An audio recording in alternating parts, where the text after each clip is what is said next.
and welcome back to Two Chicks and a Horror Flick. I'm Tawny Ray. And I'm Felicia Connor. And today we are going to be talking about the movie Silent Hill from 2006. Yes. And Tawny's favorite. I am more stoked to talk about this movie than I am any other movie ever. I'm so excited, and I went down the rabbit hole of research. So if you want to know about anything in relation to this movie, I don't want to say that I'm like an expert on the game stuff, but I went down a rabbit hole. So if you got questions, let me know, and I'll try to clear some shit up. I do. I have questions, so I'm excited. Okay, all right. Maybe not all of them I can answer, but we'll see. And right off the top, we're going to cuss a bunch, and we're going to spoil this movie. But before we get into all of that, Felicia, what are you drinking? I am drinking water. Because everybody remember that it's until February 2nd. So Healthy. Good. big Hydration. Old jug of water. Yeah. I got a Hefeweizen on deck. Ooh. A beer. That looks yummy. True blue beer.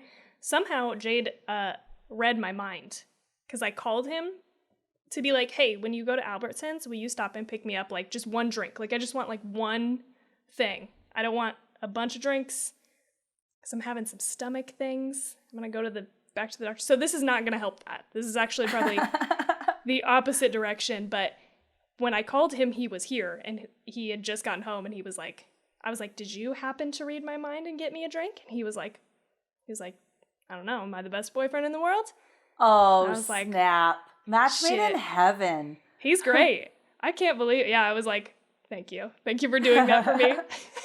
That's awesome. And that's what I got today. Looks good. It looks real good. Thank you. I'm very excited. It tastes, I love me a Hefeweizen. So Me too. banana-y. It's my favorite. Yes. Anyway, aside from that, do we have anything else to chit-chat about? You know, I didn't do anything but work. My day job, we had a lot of stuff going on, so I just worked.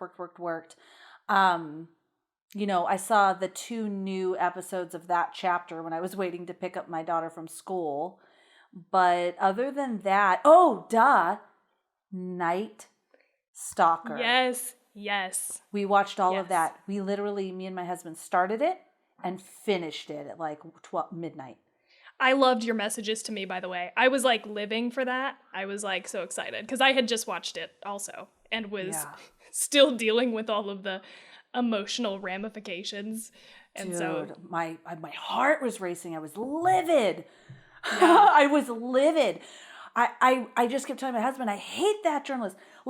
I get it. That's her job to get the story. And Dianne Feinstein's job to get reelected. And she probably cares too, whatever. I'm just saying, no one cares more than these families and the detectives trying to solve the crime. So I don't give a shit about anybody else and anybody else's agenda. It was every step of the way, people were just getting in their way. When that woman was I'm going to threaten, and she was just so proud about it. And I get it. And if there's journalists that are yeah, that's our job. Well, great. Well, I think it sucks, that aspect of it, because these detectives are trying to solve the crime. They're literally in a crime scene, and that woman is outside going, tell them to come out here because I have leverage. I'm going to leak all of this unless you tell me this. Really? Fucking right now?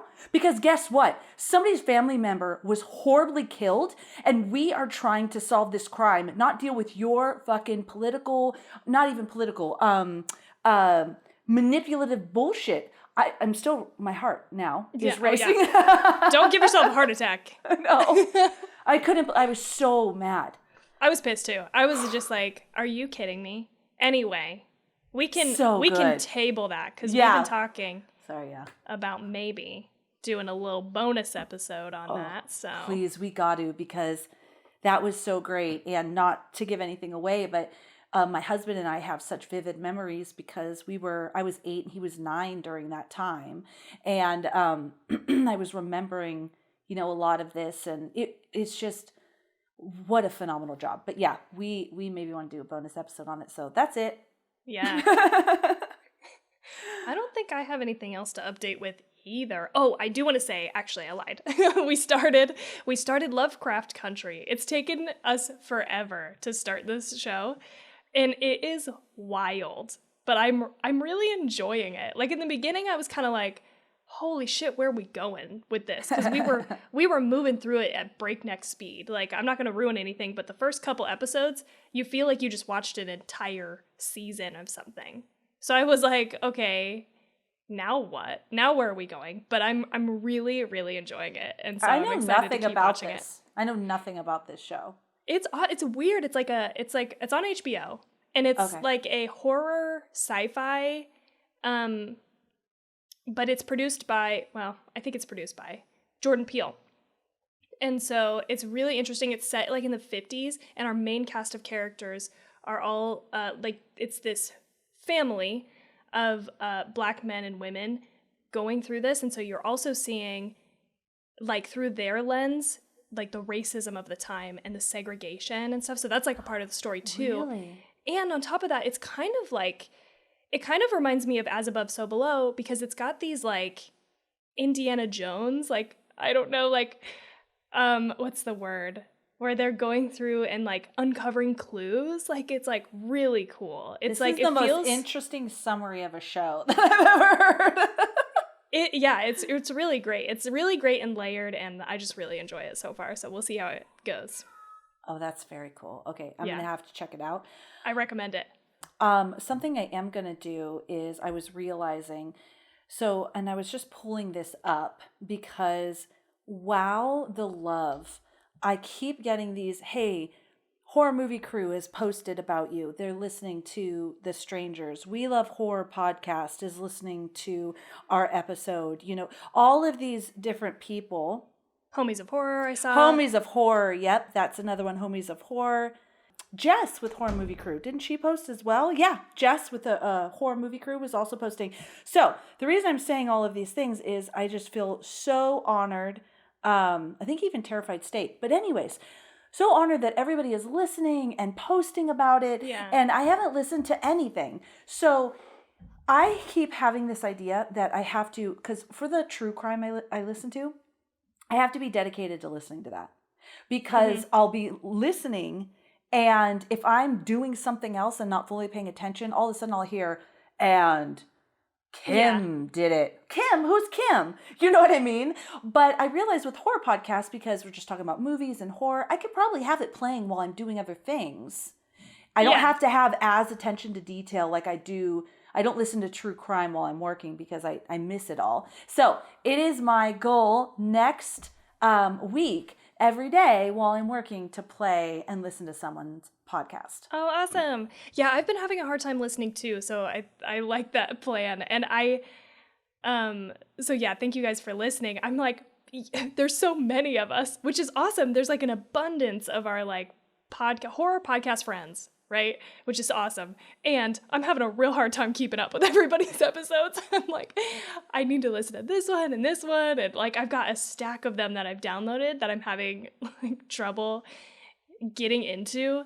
So I also need to dedicate time to that. I don't know how y'all are cranking through like episodes and posts and like, whew, but thank you.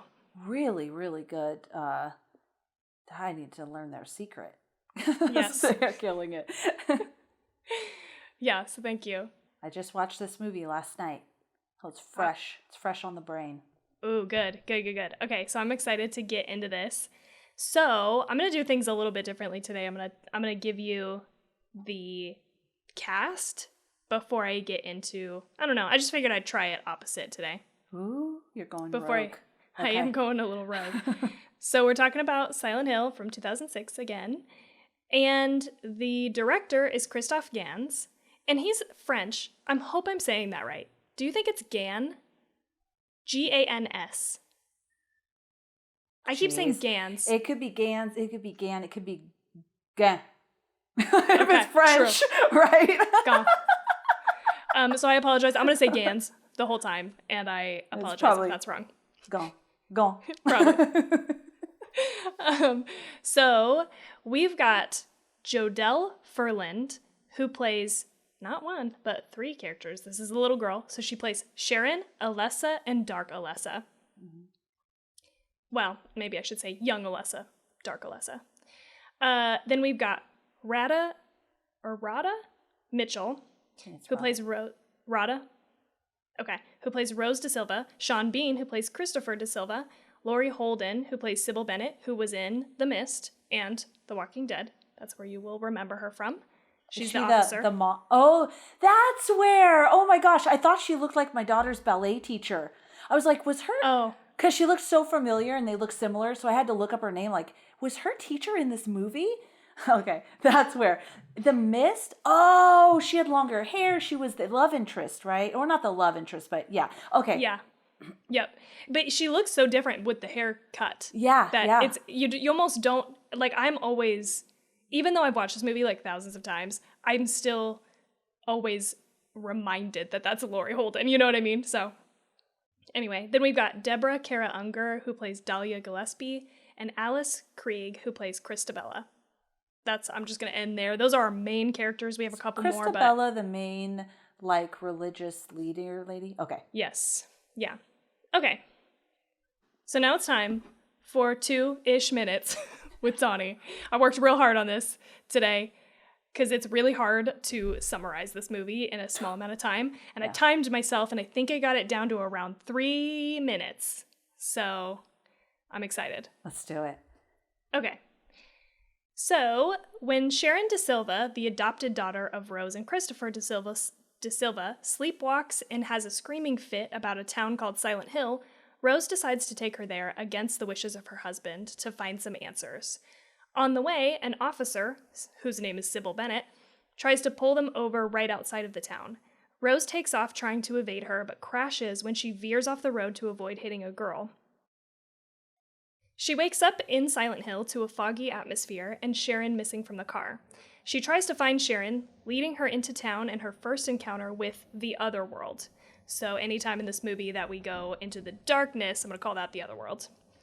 To back up, leading her into town and her first encounter with the other world, ushered in by sirens. She finds grotesque monsters and tries to run after a girl who looks like her daughter but has different clothes on. She runs into Dahlia Gillespie, who tells her she's lost her child, named Alessa too, and they, quote unquote, did terrible things to her. We find out Sharon looks exactly like her. Eventually, through a series of clues in different locations around town, and with the help of Sybil, she finds Christabella and her church full of religious zealots called the Brethren, who take refuge in the church when the other world comes. Christabella tells Rose that she needs to descend to the demon who controls Silent Hill to find Sharon, but tries to stop her when she realizes Sharon looks like Alessa, who is the demon. Sybil fights them off like a badass, so that Rose can continue on. Rose finds Alessa in the bowels of the hospital, and Dark Alessa reveals to her the truth and history of the town. Alessa was persecuted by the Brethren due to not having a named father as a witch. Christabella tried to purify her with fire when the grate that held Alessa's body broke, knocking the coals underneath her over, burning down the room. The officer in town carried her burned body from the hotel. His name is Thomas, by the way, and he, the whole time in this movie, has been blocking Christopher from digging up too much info about Silent Hill back in the real world / real parallel universe. Dark Alessa explains that Sharon is what's left of Alessa's goodness, and was taken to the orphanage to get her away from the town. Meanwhile, Alessa survived the fire, and over time her hate grew. Dark Alessa tells Rose that the Brethren's blind conviction repels her from their church, and that she needs Rose's help to exact revenge. Rose absorbs Dark Alessa into her body and pays a little visit back to the church. She sees Sybil, who they burned to death, and Sharon tied up to be burned next. Rose gives a speech to the cult telling them the truth until Christabella stabs her in the chest. Rose expels a dark liquid from the wound, which infects the church with the dark dream of Alessa. She ascends from the under the town, because I was having a really hard time explaining this. I wanted to say the underworld, but it's not technically the underworld. So she ascends from underneath the town, still in her hospital bed, on a wave of barbed wire, which rips apart the cult members trying to escape. She defiles Christabella with the wire and rips her in half while Dark Alessa dances in her raining blood. After the carnage, Rose, Sharon, and Dahlia are the only ones left alive. Rose drives back home for us to realize that they're still stuck in Silent Hill. The end. That was great. That was really great. There were a lot of details. Yeah, that was the main points, though, of everything, really. Even though a lot of other stuff happened, those were the main points of the plot, right? The storyline. Bravo. Bravo, Tawny. Thank you. All I do is copy and paste from some other That's fair. Hey, that works. I don't know why. I do actually have a pretty good time doing this. And I think some movies are harder than others, but like, I don't know. I like to try to condense and give you like a really quick summary. So the budget on this was $50 million. The box office was $100 million. Ooh, nice. IMDb gave it a 6. The ratings are all over the place. IMDb gave it a 6.5 out of 10. Rotten Tomatoes gives it a 31%, and 88% of Google users liked this movie. So that's where we land, and leads me to the moment of truth. Felicia, please tell me that you loved this movie. Okay. So I liked this movie. I want to explain. So I did not not like this movie, and I didn't hate this movie. I liked this movie.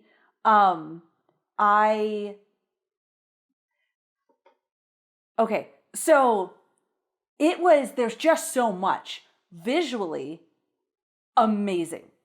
Yeah. Stunning. It was visually stunning. The monsters, holy shit, that's all I could say. Anything that was like a monster, a demon, wow.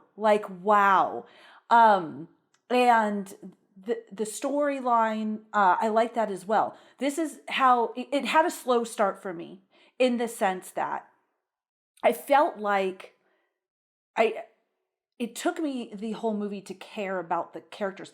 I think it was kind of like the character development. There's this mom, and the daughter was sleepwalking, and I was intrigued.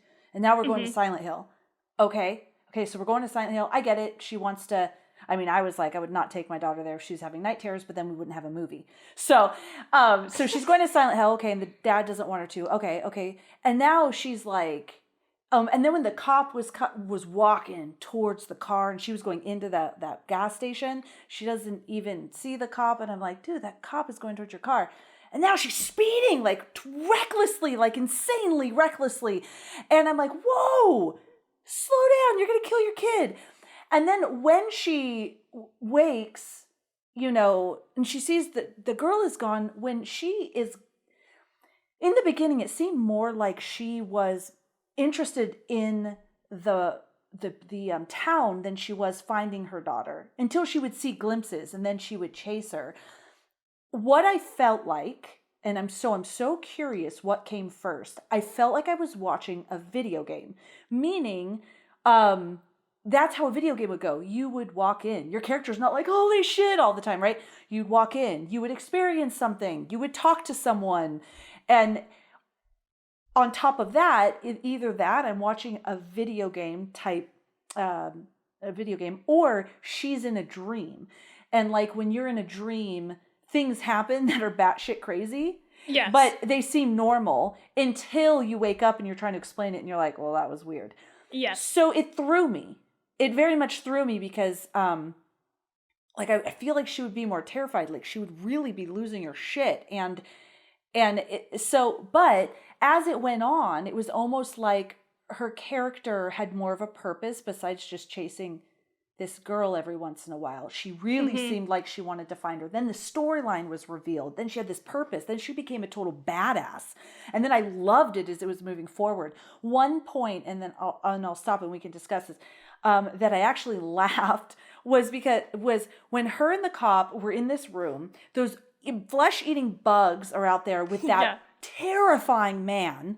And he's like, his sword's going through the door, and he's like, they're ducking from the sword, right? It's crazy shit. And then I guess, the darkness is over, right? So they retreat, and the cop is like panicked. And Rose goes, it's going to be okay. My response was, really? What gave you that fucking inkling that it's going to be okay? Because like nothing Nothing. You were losing your fucking mind or you were in this hell. Like that threw me that she seemed so confident there. And so I thought, I wonder if at the end of the movie it's going to be like Jacob's Ladder where it was all a dream. Oh, and okay. that's why, but even in Jacob's Ladder, like he was terrified about what was happening and I didn't feel that with her. But anyways, again, once she goes down into the pits of hell, the story's revealed. I loved the story. She goes back. She's a total badass. Like, and the visuals were fucking amazing. So that's why I was like, that's what I was feeling. And then I have questions as we go through it, just questions that I wasn't clear about exactly what happened. Yes. Well, okay, so let me just start by saying I fully understand why people don't like this movie and why you may not like this movie because of exactly what you're saying. There is a lot of suspension of, you have to suspend your own, what is it, disbelief? Why can't I think of this saying right in this moment? Like suspend your disbelief. That's what it is. You have to suspend your disbelief on a lot of things. And there are a lot of things that are just like, don't totally make sense. Like it's almost like you can't think about it too hard or else it starts to fall apart. So I fully recognize that there are like ton of plot holes and like craziness. And what you just said that you don't like about this movie is what I fucking love about this movie is that it feels exactly like playing the video game. They took the experience of what it was like to play the video game. And I think, in my opinion, I think this is the greatest video game to movie adaptation ever made so far. But it would be hard to top this, and again, in my opinion. Yeah, I don't know of, and I don't play a ton of video games. I did start playing this game I'd mentioned before, and it was too scary for me. Yeah. And so I'll go into like why that is, but like and so you do kind of have to watch this movie. And when I've had like my coworker Justin watched it, I gave him my DVD, and I was like, afterwards I was like, okay, you have to think about this movie as if you're watching this person in a video game almost. And then it sort of makes sense because there's an exploratory element that you wouldn't have in a normal movie. And I understand why that doesn't necessarily make this like objectively a really great movie, But for me, I love this movie and I love it for that. There's so many elements that they pull in from the video game. And Christophe Gans is a gigantic fan of the games. And he you can just tell that he really pulled that through this game. And I just think that is what I love about this movie is the artful, weaving of the feeling of Silent Hill. Even though, he pulls references from the first 3 games, I believe. And he doesn't do he kind of starts with the seedling of the first game, plot-wise, but it was entirely rewritten. And I think some people probably really don't like that. I liked it because even though he rewrote it, it still feels like something that lives in the Silent Hill universe. It's not wildly off course to me. And so for that, again, I mean, I just appreciate the masterful transposition. Is that a word? Like the transposing yes. Yeah, I know what you're saying. Yeah. Taking that and making it into a movie. Yes. Yeah. Well, so I have to agree with you. At first, I was thrown. And I always try, you know me. I try. And I try to make it work, whatever I'm watching. Like I try to think of it. And so at first I was like, well, maybe this is a dream because that's how she's acting, as though it was a dream. Yeah, because at first I don't even... She's looking for the girl, she's chasing her, then she's here looking at this, and then this, kind of haggardly woman says something to her cryptic by this stuff. Cliff, and you know what I mean? And so I'm trying to, and I think it was how confident she was in this. You would be absolutely losing your mind if all of a sudden this shit was happening, but she seemed almost like she had experienced it before. So I was like, okay, she must be having a dream. Then as it went on, I thought, no. This is like watching a video game. Because that's how you would be. Sometimes your video game character, it's like you're walking I've played enough video games to understand. You're walking and then all of a sudden that screen comes up and this person is talking to you and delivering you information, right? And then you go back to searching for stuff. And so that's cool. I've never experienced anything like that. So it threw me until I started to get in that mindset like, no, this is like a video, like I'm watching Tawny play Silent Hill. And so then when I really latched on, I think is when it became really movie-like, was when you had that storyline, you understood what was happening, why all these beasts were there, and then, you know, she came up as like this, I don't know if she'd be considered a final girl, but she was fucking badass, and, you know, and I loved it, I loved the beast. What creativity. Holy shit. That one, that guy in the bathroom. Pyramid Head? Oh, no. Well, Pyramid Head's scary. But the one in the bathroom with the barbed wire, he was hog-tied through his mouth with barbed wire and dragging himself across the floor. They did not... Pyramid Head, I just have to say one thing. Holy shit. I don't think I'll ever forget this ever in my life. He lifts that woman up, rips off her dress, grabs her chest and rips off her skin and throws it. Just the visual, like, I never seen anything like it. That was amazing. Amazing. You know what? And also, let me just say, in defense of this movie's graphics, they fucking hold up. There is a lot of CGI. Mm-hmm. There's a lot. Mm-hmm. They also did some stuff practically, and we'll get into that. But the CGI that is done fucking looks great. It does. It's like, for being done in 2006, I'm always impressed. There's moments that you're like, okay. You know, like the fog around them a little bit is but it quickly kind of, I don't know, it's like you get a glimpse of maybe it's going to be cheesy and then it changes. I noticed that with some of the beasts. I think the one white beasts where the cop sees them and I was literally like, shoot. That is not something normal. Like, you don't need to stand there and be scared to shoot that thing. But I mean, it didn't ruin it for me, but I was just like, shoot it. Where it started to come out and I was like, huh. But then it quickly changed to being something that was scary. So those moments where maybe you're like the CGI, I felt like it quickly changed into something great, if that makes sense. Yeah, totally. No, I agree. I think they show just enough, you know, like but they show them all, and they show them just enough that you get a full sense of what you're looking at, and it's still really scary. It doesn't lose its, you know, its scariness. So one of the things that I want to talk through that I think will help maybe a little bit if you're still on the fence, if you or any listeners are still on the fence as far as like, what are these things that are happening? I'd love to just like talk through a list of shit that happens in the Silent Hill games that they pulled into this movie. Yeah. So like my first example are the maps. So 2 times in this movie, you have her following the map on the bus route to try to find the school, right? Yep. And then when she goes into the depths of the hospital, she's looking at the map and memorizing where to go. This is exactly how you play this game.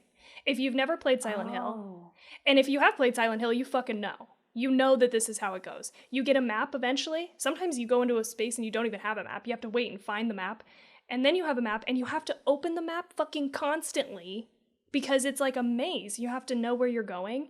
And then you have to memorize as you're looking at the map. You have to go like, okay, I'm pointed in the right direction, or I have to turn around 180. And I got to run down this hall and take a left, right, left. It's going to be my first door on the left, right? Like that's how you play this game, is that happens in your brain. And then you have to put away the map and like run and go like left, right, left, first door on the left, like go into the door. Okay, check the map again. You know, you have to like do this constantly. So the fact that they brought that in twice was just, again, artful. So I really clever. loved it. Yeah. Yes. Okay, second example, bathrooms are always a creepy place in the Silent Hill games. There's always like weird shit that happens in bathrooms. So I love that they incorporated this too. She goes into the bathroom where she finds Colin and has to reach into his mouth and pull a clue out. And I can't remember, but in one of the games that I played, there is a clue exactly like this. I'm pretty sure that there is writing on the wall and you have to reach in and pull it out of the mouth. So that was like, you know, obviously pulled in from whichever game that was. If I can say one thing about that. Yeah, go ahead. That moment is when my mind thought, this is like a video game. Because that is so, who would do that? Like Yeah. if you're literally just you are feeling like you're losing your mind and you're looking for your daughter, even if I saw that and it was like I double dog dare you, I'd be like, peace. Like I'm gonna go look for my kid. I'm not doing that. No. That's when where she was like, oh, here's a clue, and then she went to get it. I was like, this is like I'm watching a video game. That's what it is. Yes. Yes. And it happens over and over again, right? Like as soon as she goes back to the car and she finds that drawing of the school, she knows I have to go to the school. Yeah. And then she goes to the school. She rummages through drawers, which, by the way, you also fucking do constantly. It's like what you're doing in this game is you're running through hallways, checking doors, and you're checking lockers, drawers, anything that you might find something in, because you pick stuff up as you go, right? Like guns, ammo, health supplies, clues, even random shit. There's one puzzle that you solve in the third game that I remember the most. And it's like you find a piece of chewed gum, a paper clip, and some string, all separately. Like I think you find these things all separately, and you have to fashion them together to drop them down a drain and pick up, I think, a key out of the drain to be able to like progress to the next thing. So, you see her pick up the keys. That's how she's able to lock herself in the bathroom. Yeah. Right? She picks up the flashlight, which is an important thing because you got to be able to look around. So that was really great. Let's see. Other clues, right, or the only other one that I noted here is the mail in the hotel slot room, which forces them to go to 111. She even says to Sybil, where did you find this? We have to go to 111. So, she as a character is sort of taking us through the clues as we go, but it is weird at first. You're like, how would she know how to do that? Yeah, you so would I get just that. really be running around frantically trying to find your daughter and scared out of your mind. Yes. Yeah. Another thing is they used almost entirely the music and the soundtrack from the games. Oh. The only song that they didn't use is The Ring of Fire by Johnny Cash in the bowling alley. So that makes it really feel like you're playing the game, right?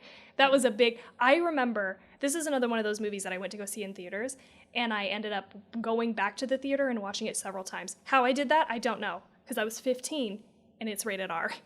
So thanks whoever helped me do that, I don't know.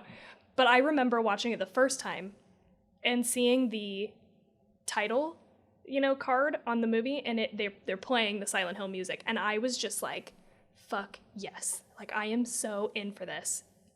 It's so good. That's awesome. A couple things of just note are, like, places. Oh, and, like you're saying, when she goes to the edge, where that entire street is blocked off, that happens all the time in Silent Hill. So you'll be, like, just running. You'll be, like, running down the street. You're just running forever. Like, you're just, like, running, hoping you don't get attacked. And you'll come to like the end of a street and it will be a complete cliff. So you can't go that way and you have to turn around and go other places. So I can also see how if you had never played the game, you'd be like, what the fuck? But that happens all the time. Okay. Yeah. And then there's just other places that I'm sure I'm missing a ton of stuff, by the way. Like it's just thing after thing after thing in this movie, but I'm just trying to kind of hit a couple points. But other things that happen a lot in the games, or you see imagery of these things, or you go through them, is like a big fan. Like when they're hiding from Pyramid Head and they're in front of that big rotating fan. Also, hospitals. There's always a hospital that you have to walk through, and it's always a big deal in the video games. It's always very scary, like one of the scariest places to be. And an elevator. Like there's always like an elevator scene, it seems like, in all of them. So all of those things happen in the movie. And for them to incorporate all of those things and not have it feel too out of control, yeah, I think was well done. And I think there's even I think you even see like a wheelchair, and there's like a wheelchair. Oh, and mannequins. There's mannequins in Dahlia's like apartment. They show up all the time in the games. So it's just all kinds of stuff like that. That's like, God, I can't help but love this movie for that reason. Cool. I can see because you love the game so much, and having you explain that, and I was like, oh yeah, that I remember that, and I remember that it must have been a really cool experience being such a lover of the games and now seeing it in a movie. It'd be very cool. I think other people feel differently. I think other people were not happy with this adaptation because it doesn't stay super true to the story of the first game. but I fucking loved it. It's like it is my favorite movie of all time. And in going through and doing the research, it just reiterated and solidified for me, like, God, this is why I love this fucking movie. It's so specific. I have very specific reasons why I love it, but yeah. Yeah, that's so cool. I have a question for you. I got really confused about, and these are more just clarifications of the story. The dad saw the picture of Alessa that looked just like his daughter. And he said to the nun, "Is this my daughter's mother?" But in the story, I understand. Okay, I was not clear if she was Alessa was burned at the stake because I know that she didn't have a father, her name, the father's name, but she also had just been raped, so she was not pure, like the woman had said. So she was being burned because she wasn't pure and because she didn't have a father. And then I thought, oh, was she raped and then that was the baby? But then she did not get pregnant with a baby. She was a kid when they burned her. So I was kind of confused about, or was that baby was like the energy, the essence of her? Was it literally her baby? That's a great question. And I think it's left up ambiguous. And I have always assumed until this rewatch, after this rewatch and doing a bunch of the research, I had always assumed that it was her literal child, that she was pregnant as a result of that rape. And she somehow, after being burned, gave birth to Sharon. But in the process of doing my research, no one says that. None of the places that explain this plot, Christophe Gans and all of the things that I read about, he doesn't say that explicitly. And so I think it is ambiguous, but I think the intention there, if I had to pick one, is actually not that she is a physical child. It's more that she is a representation, some sort of, I don't know how to describe it, like metaphysical, what's the word? Extraction of the goodness left in Alessa. Okay. That is now. Yeah, because I guess being. If she did survive, she could have then, carried a baby full term and delivered it. But they didn't really show anything like that. It's just all of a sudden there was this baby. Okay. Yeah. That makes sense. At the end, when her mom was like, close your eyes, close your eyes. So at first I thought she was saying close your eyes just not to see all the horror. But then she opened her eye and saw Alessa. But I didn't catch in any other part of the movie that you're not supposed to look at her. So when they went back home and they were in a parallel universe, was that because she looked at Alessa? And if she would have closed her eyes, maybe they would have been able to go back home? Or... I don't think so. And this part, and that last thing is also up to interpretation, obviously. But I think the last question, because I did a lot of reading and no one was talking about it or mentioning, I think it's safer to say that last assumption is a correct one, that she didn't actually have a baby. In this case, I think it's really left up to interpretation. Okay. I've watched this movie a ton of times and I'm still not sure. I think the main question, I think either way, Sharon or Rose was going to be trapped in Silent Hill. Okay. But I think the question of whether or not Alessa is in Sharon. Yeah, she gives kind of a creepy look. She gives to that mom. Smirk. Yeah, she gives that smirk. And then, because I thought I wanted them to go home because that was the point that the girl just wanted to lead Rose there so that she can help her over, exact or whatever, her vengeance on everybody and complete that story. So then when she was still in the parallel universe, at first I thought, oh, maybe that little girl, the evil side, because the evil side is trapped within, I assumed was within Silent Hill. And so now that she's like, I'm going to go on a new adventure and go inside that little girl and go out to the real world. is what I Okay. thought. But then Yeah. they weren't in the real world. I mean, they were in a parallel universe, but they weren't in the world that they left um, Sharon in. They weren't in the world they left Sharon in. They were in that parallel universe. But Yeah. They left Sharon in? Wait. yeah, Sharon meaning when she was in the orphanage and her parents were able to adopt her. That was Oh, a yeah. different universe than what they ended up in. Right. Yeah, like Because that's like that's the the real. real world, yeah. I Yeah. thought maybe she went into to Sharon to go be out in the real world, but she wasn't. She was still in that. In the Yeah, she was just allowed to leave Silent Hill, right? Yeah. Well, and it's I mean, I'll just tell you cuz there is a sequel to this and it's called Silent Hill Revelation 3D and it is awful. It is Okay, I was wondering. I saw it there. it is comically bad. It is like amazingly terrible. Just the fucking worst. Just the worst. So, I mean, I will tell you. I mean, I don't know. Should I tell you? Should I spoil kind of what happens? Yeah, in that terrible one. Okay. Well, And but it's also the game, kind of. Like, I really think like I'm intrigued to play the game, but after seeing this movie, I'm more scared to play the game. Then it's scary. yeah, I'm more scared to play Yeah. the game. That's not wrong. You should be scared because it's scary. But I mean, I will I mean, I'm just going to ruin it. Yeah, just for ruin everybody. it. So anybody, if you don't want the game ruined too, because you're playing it or whatever, then fast forward. Yeah, but also it's been a while, so this shouldn't come as a huge shock. So, Okay. Silent Hill 1, the game, is based on it's Harry Mason instead. It's her father. And she has a different name, but it's like it's kind of the same story. So, they go to Silent Hill and he's searching for her. And at the end of the game, there are several endings and, I think there's some argument as to what is canon, but we'll get into Team Silent, the team that created Silent Hill here in a minute. I have some information on that. But they didn't expect this game to be a success. So in the games, like you have this story and there's different endings. Like some of them, they, take the baby and go. There's like a new baby and it's Heather Mason. So then they went on to make the second game, which was Silent Hill 2, totally unrelated to the first one, just set in the same town.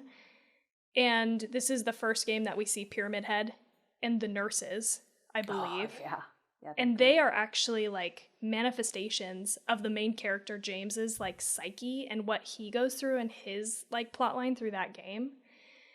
So that's interesting. They pulled that into this movie again as like inspiration, but it doesn't have anything to do with really him or the second game.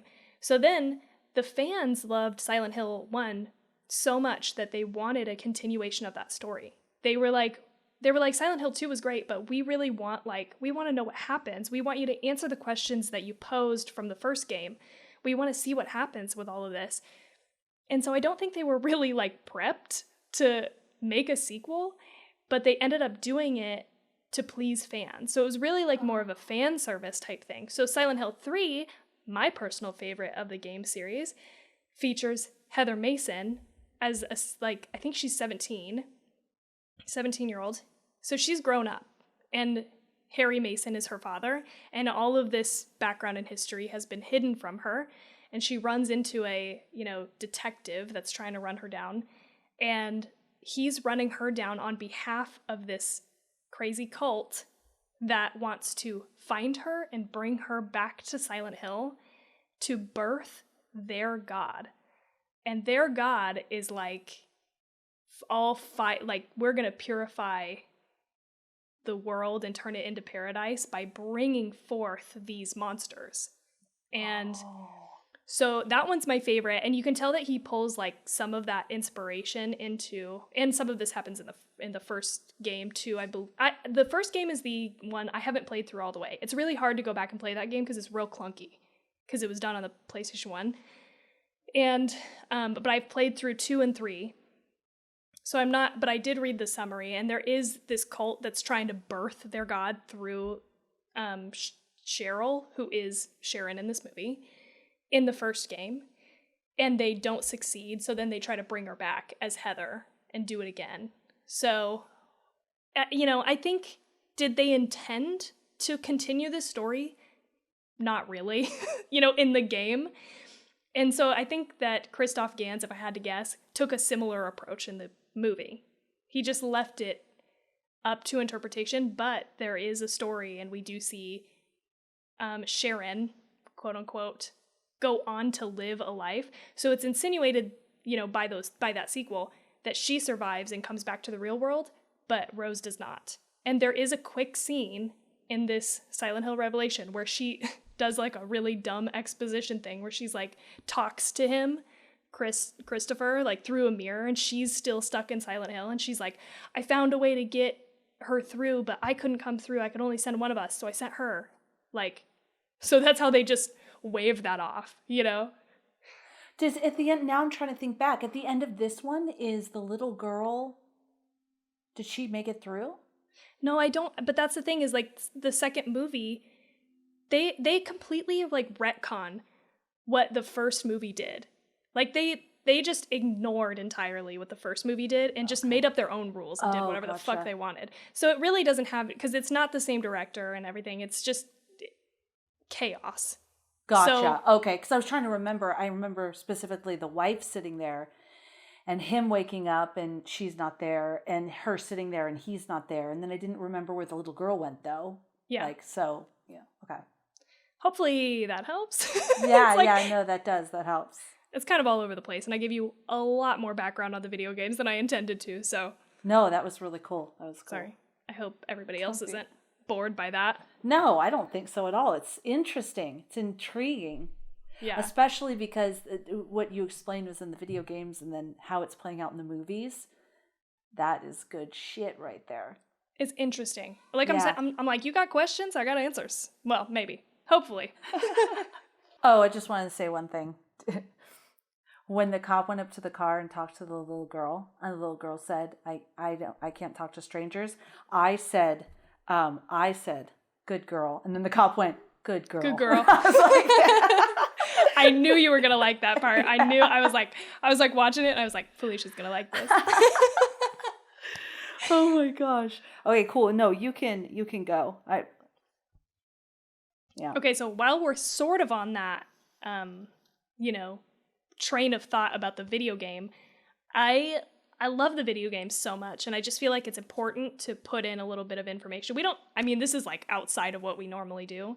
Sometimes we'll get into trivia about like a real story that inspired a movie or whatever. I feel like this is really different, but I think it's worth giving you some information about Team Silent, because they were just like a ragtag ass group of individuals who worked on these games and started work on the first game.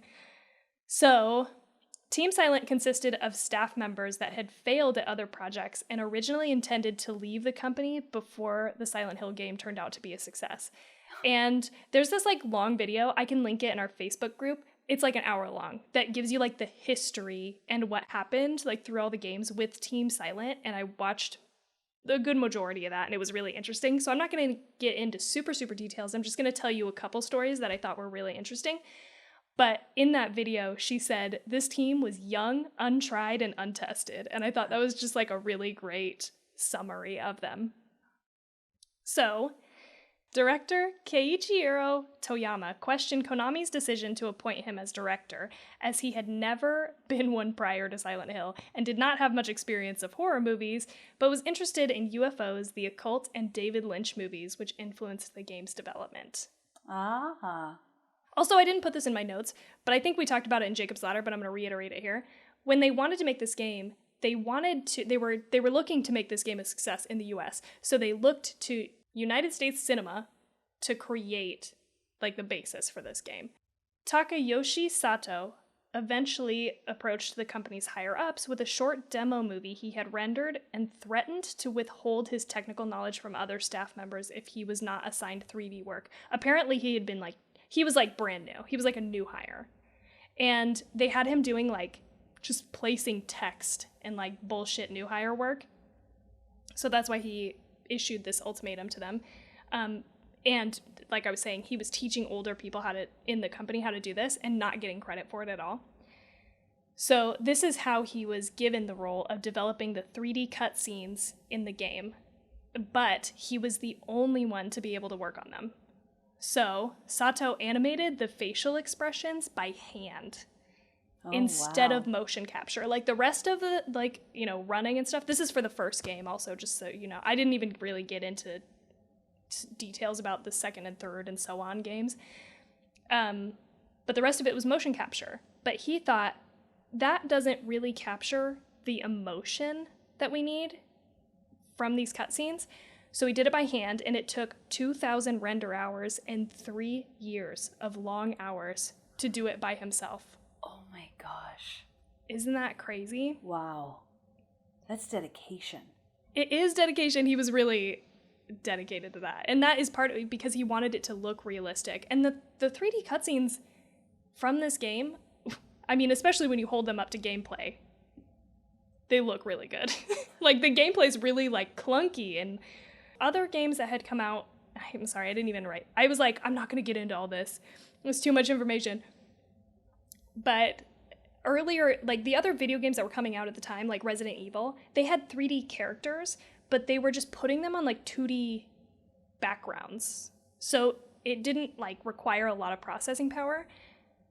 Team Silent decided, we're going to render everything in 3D. Not just the character itself, but the background, which was, like, a huge step in the process of creating 3D games. And the fog helped them do that because it limits how far you can see, right? Like, as a camera. So it at least helped in that, you know, respect. But I think it's like, I could be wrong about this particular piece of information, but I think it's like one of the first fully 3D rendered games, or maybe horror games. I don't know. Yeah, maybe horror. Anyway, sorry if that's incorrect information. But it was a big deal, is what I'm saying. It was a BFD. So, Konami, who, you know, Silent Hill was released under and was in charge of this team, allegedly didn't have a lot of faith in the game, and they didn't think it was going to be a success. And eventually, the development staff decided to ignore the limits of Konami's initial plan and just make Silent Hill a game that would appeal to the emotion of the players instead. Because they were going, like, real budget, you know, low budget kind of thing. Again, it's these, like, ragtag people, new hires, and people who have never been tested. Like, they just tossed them together to make this game. And I love these stories because it's like, this is what can happen when you... They didn't even really trust them. They inadvertently trusted these people to create this game, but they just came out with, like, an insane, awesome end product because they just committed themselves as a group. Like, okay, fuck it. Fuck those, you know, limits that other people are putting on us. Let's just make a game that we want to make, or that hits this mark of being a really emotional game. So for this purpose, the team introduced a fear of the unknown as a psychological type of horror. The plot was made vague and occasionally contradictory to leave its true meaning in the dark and to make players reflect upon unexplained parts. Okay. Well, mission accomplished. Success. Yeah. And just like you were talking about in the video game, or in the movie, you're right that, like, there is not a lot up front. It takes a long time for us to be able to, like, understand what's happening, and then we get, like, this really backloaded exposition, you know, like, about everything that's happened and what's happening now. And, you know, normally you're like, that's dumb, but when you look at it against the video game, that's exactly what happens in the video game too. There's, like, this whole long time of, like, running through this town and picking up newspapers and fucking trying to put together, you know, clues and shit. You play it for, like, 70 hours, and then you get to the end and it's like, okay, this is what's happening. This is the plot, you know? So yeah. Again, it kind of matches the video game experience. In the video game, when those sirens go off, is there, like, what do? Like, is there a safe place for you to go? Or are you screwed? Yeah, you're just at the mercy of... Oh, God, it's scary. Yeah. And I think as the games go on, it stops being like I don't know about the first game. I couldn't speak to it, but it's not necessarily time based. Like the idea that there's like periodic sirens leads you to believe that it would happen like, you know, at certain times, but it's not really like that, at least in my experience in 2 and 3. It's more location based. So it's like, you know, in 3 you wake up and you're in a mall and you walk around the mall for a little bit, and then there's eventually something in the gameplay that triggers, now you're in the Otherworld mall and you have to go through the mall, and now it's a different parallel version of the mall, and you do that until you come across Dahlia, or I think it's Dahlia, or no, Claudia. You come across Claudia in the 3rd game, and she gives you a little bit of information on what's happening, and then it's back to normal, and then you have to like go to a different location, and so that's kind of how it works. Gotcha. Okay. Yeah, so you cannot, it's inescapable. I put this last one down about, the Team Silent as a whole, just for you, Felicia. So the Mist novel was an inspiration, and the director, Toyama, originally wanted to make an adaptation of the book as a video game, but copyright law prevented them from doing that. And at that point, the team was really stoked about the fog idea, so they just kept that and how cool! created a different story around it. And if I'm remembering correctly, I think the Silent Hill is set in Maine in the first game. Oh, okay, gotcha. So we got a couple of Stephen King nods there. That's very cool. And then the last Team Silent thing that I just want to mention is Akira is a man. The last dude I want to mention here is Akira Yamaoka. So he is the series sound producer and music composer. He's the producer of a handful of the games, and he played a major role in the film adaptation by overseeing and approving things in order to maintain the feel of the games. So Gans actually flew him out onto set several times to do this. Oh, wow. So the 3rd game comes with the soundtrack, and I fucking love the soundtrack. Like, I would just listen to it, especially if it's foggy, or, you know, we got snow coming down or whatever.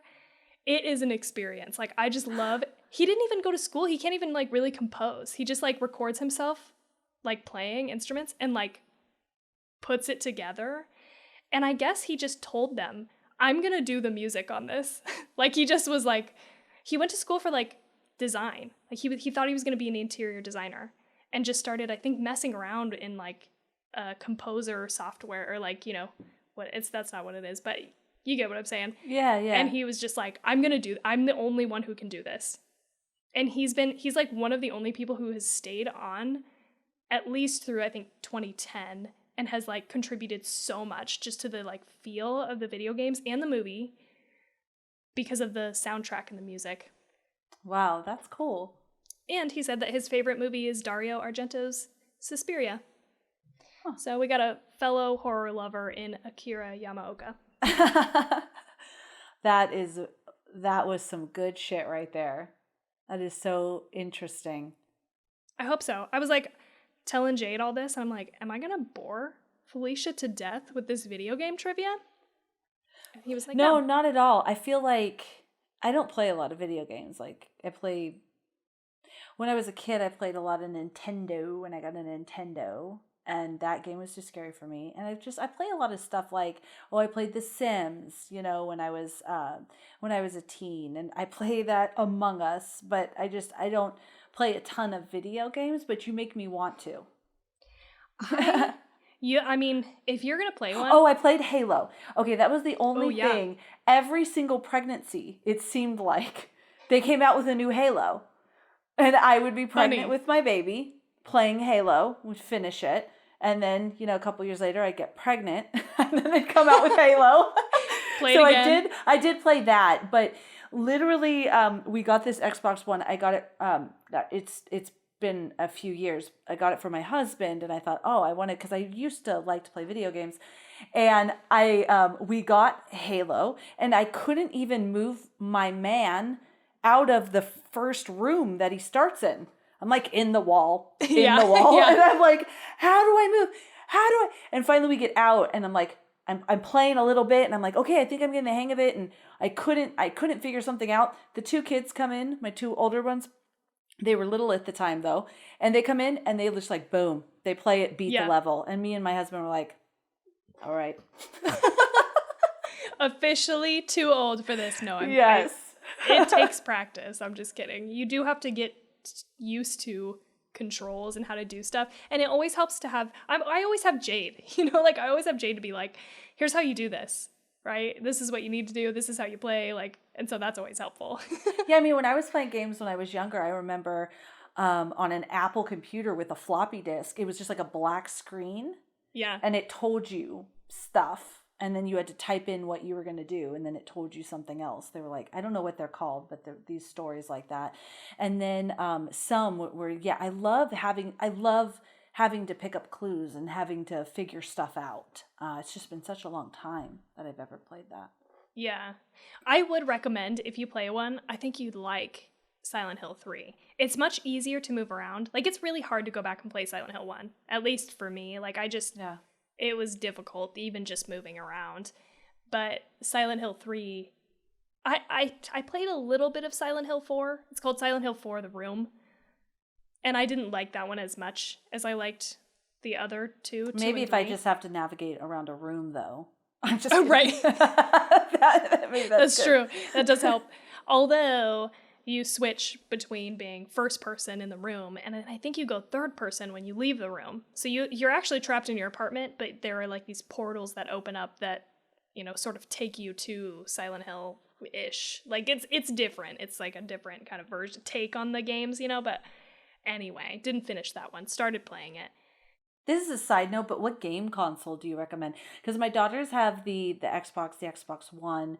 My husband and I sometimes think maybe we should get something for the living room. TT can play like her Jurassic Park games and stuff like that. I love those. I love those Lego games. Okay, I do play those video games with TT. The Lego Jurassic Park or Lego Harry Potter. I know how to do that. But we were thinking about getting a game system. We just, Yeah. Sure. Are those all on the Xbox? Are you playing? No, she has this really old.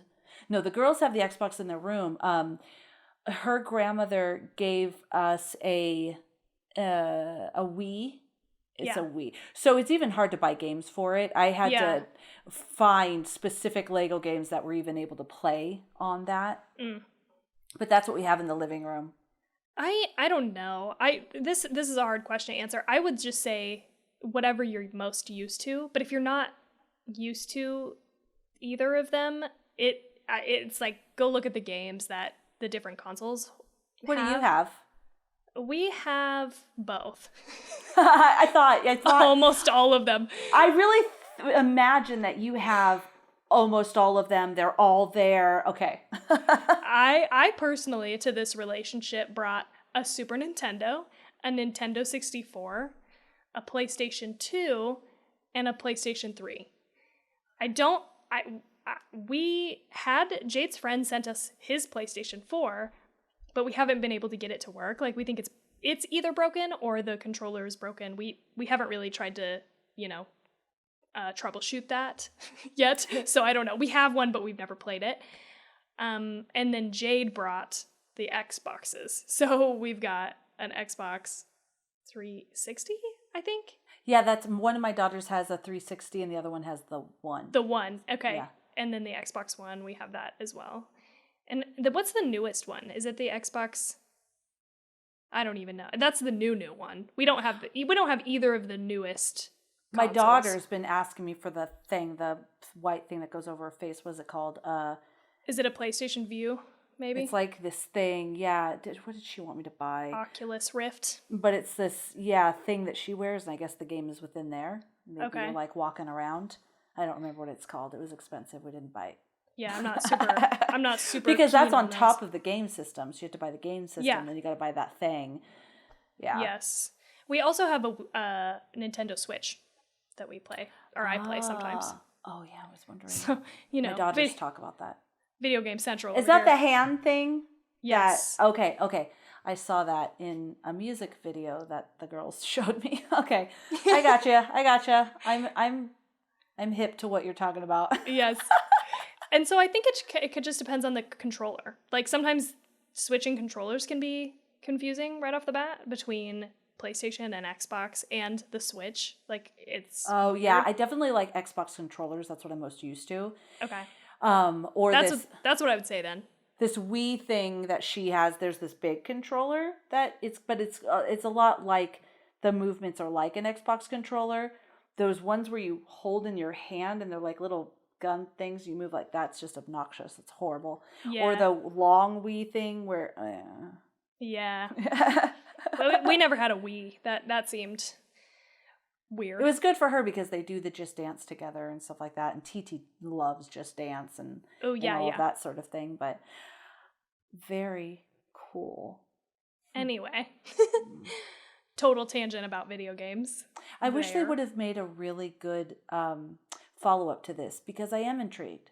I do want to know what happens. So we just assume, whoa, that ending scene. It was really great. I really liked how Rose came back as a total badass. I'm so glad it ended that way because I would have been very disappointed. She walks in, she's a badass, how the blood is coming out of her, and she's like, yeah, fuck you. And you love it. All of those people deserve to die. Sorry. Yeah, like, I'm happy that girl that was burned came out and was just like fucking them all up. And I was like, yes! I know. Yes! It was fantastic. And okay, so Steve watched it with me too. Oh, I'm sure he was delighted. So he felt the same way where he was confused. Okay. You know what I mean? Like he felt the same way, like, what? That's better than what I thought he was just going to straight up be like, this is what the fuck? I hate this. Because when we first started, he was like, who would respond that way? Like, why isn't this woman scared? It was that natural reaction. But he stayed for the whole thing. And, oh my gosh, his looks, like when the razor blades, she was like, Lord, keep me pure, or God, or whoever I don't remember, please keep me pure. And then I was like, no. I know you are like, no. But no. Yes. And then just right up. And then out of her mouth, I'm like, I looked at Steve and he just... And I was just like, oh my God. But it's so horrible. And I'm so glad they went there. Like, it's so horrible. I will never forget that scene where he, by her boobs, just ripped her skin off. It was this moment of literally like cartoon jaw drop on to the tabletop and staring. And then we just look at each other and kind of shake our head and then continue watching. That's like all yeah. You're just like, oh my God. And I would argue that it's not gratuitous. Like if you caught some of these scenes out of context, you'd be like, what the fuck kind of cartoonish violence is happening in this moment? But it's like totally set up for you to say, yeah, that's justified. Maybe not the girl getting her skin ripped off, but for sure, Christabella. Oh, for sure. She's a... Yeah. Yeah, she deserved it. Sorry. Yeah. I mean, you burned a child at the stake. The poor child who she has no control over knowing her father's name or not. And then she was just raped and you're like, you're not pure. Wow. Which also got me thinking, I was like, oh, you know what? I want to talk to somebody. This is totally like side note, but it got me thinking. I want to talk to somebody who has experience, maybe for my other podcast, experienced something like that, and that whole mentality of you're not pure, but it wasn't her fault because she was raped, and like I really started overthinking everything, but in a good way. Like I dug it. I really did like oh my God, and it's just like the smallest things, like that nurse, okay, when Rose gets down to the bowels, right? And she makes it to the room. Well, first, let me back up. The nurses were awesome. Those sexy push-up bra, scary as fuck nurses. They were fantastic. I loved it. I loved the way they moved. I loved how their faces, I want to be that for Halloween. Those faces bandaged up and bloody. And then they smell like they're smelling her as she's sneaking through. And then they start slashing each other. That was phenomenal. Then she gets into that room even the movements of that nurse crying in the corner, and then she kind of shuffles by her into another corner, and it was just, everything was so eerie. Oh, and then when the little girl went inside of Rose. Oh, so good. That was great too. That was just, every time I watch that, I'm just blown away by how seamless. It looks real. Yeah, she's hugging her, and then you're like, what's going on? Because Rose is kind of struggling, and then the girl is gone. And you're like, oh, she went inside of her. So good. All of it, I totally agree with all of what you just said. And the movement is so true. I feel like also to the video game of these monsters and the way that they move and their positions and stuff, like those nurses especially, you know, you see them like head cocked. Yeah. You know, like weird positioning, shuffling through the halls. So creepy. And so I think the things I remembered, oh, sorry, no, tell me. No, you keep going. I was just going to say, I think the things I remembered from the game that scared me too much, they were those white things, right? That the cop shoots at. Yes. I remember no face in this thing, and for some reason I thought they slithered on the ground, but I think it's because that was the radio that you were saying. It was the radio. But you're not wrong. They also do, I think, slither around on the ground. Once you knock them down enough, like if you hit them enough, they fall down on the ground and they start moving around fast, which is extra scary because they're faster that way. Yeah. Okay, this game made a big impact, and I literally, you could tell, probably didn't even make it past the first level. Right. So because that's all I remember. I just want to say one additional thing is that we were trick-or-treating with the girls a few years back, and I didn't know, but okay, so let me start right here. I asked my two older daughters if they wanted to watch this movie with me, and my oldest said absolutely not because of that man from Halloween. And I was like, Halloween? Michael Myers? And she's like, no, Mom, when we were trick-or-treating a few years back, the man was dressed like Pyramid Head. But I didn't know because I had not seen Silent Hill. But he had that long hat. He was a giant man too, and he was dragging that big knife. And I remember it very clearly. And I was like, whoa, that is like a creative and insanely terrifying costume. And the girls were like, get out of here. They must have known it was Silent Hill. I didn't. So now, current day, my daughter was like, absolutely not, because that guy's in it. That I saw on Halloween. I don't want to see it, no.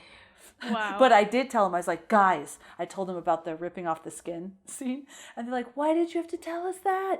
Now it's in our head. And I'm like, but you didn't see it. But you should see it. Yeah.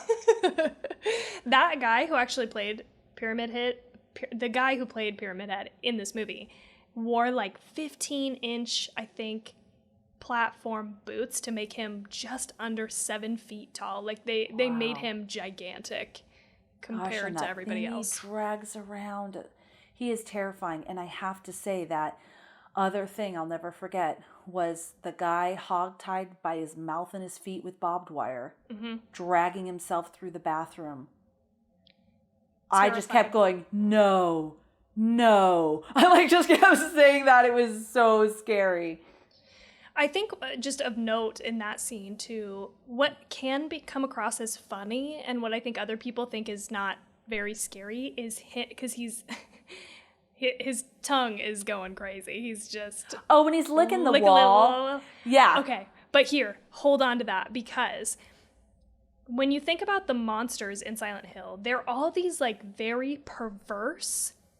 There's a lot of obscenity, like I would say like suggested obscenity or obscene things. Like, you know, in Silent Hill 3, there's a scene where Pyramid Head is like raping one of the nurses. And so you see like a lot of this stuff that just happens. It's so perverse. This is like the best word that I have for it, I think, that well describes this. And so when you see him, I watched, by the way, all of the special features on my DVD, because this is one of the movies that I own on DVD. And it was just like a lot of the behind the scenes information. And it showed a scene of him talking to the guy who's playing that guy. And I think I read somewhere else too that he was talking about the director wants it to be obscene, but he doesn't really have a lot of things to be obscene with. Yeah, because you can't actually see his legs because they're green screened. And they have this, you know, fake leg thing rigged to his head. And he has to crawl with his arms, so he's like, I really don't have anything to be obscene with. other than my mouth. And Yeah. I watched, there's just a really quick clip of him talking to Christophe Gans, and he goes, yeah, but you don't want it like this, huh? You don't want to be like, "Ah, la, la, la, la." You don't want that. That's too much, right? And Christophe's like, no, that's, I do want it like that. I want it that level of obscene.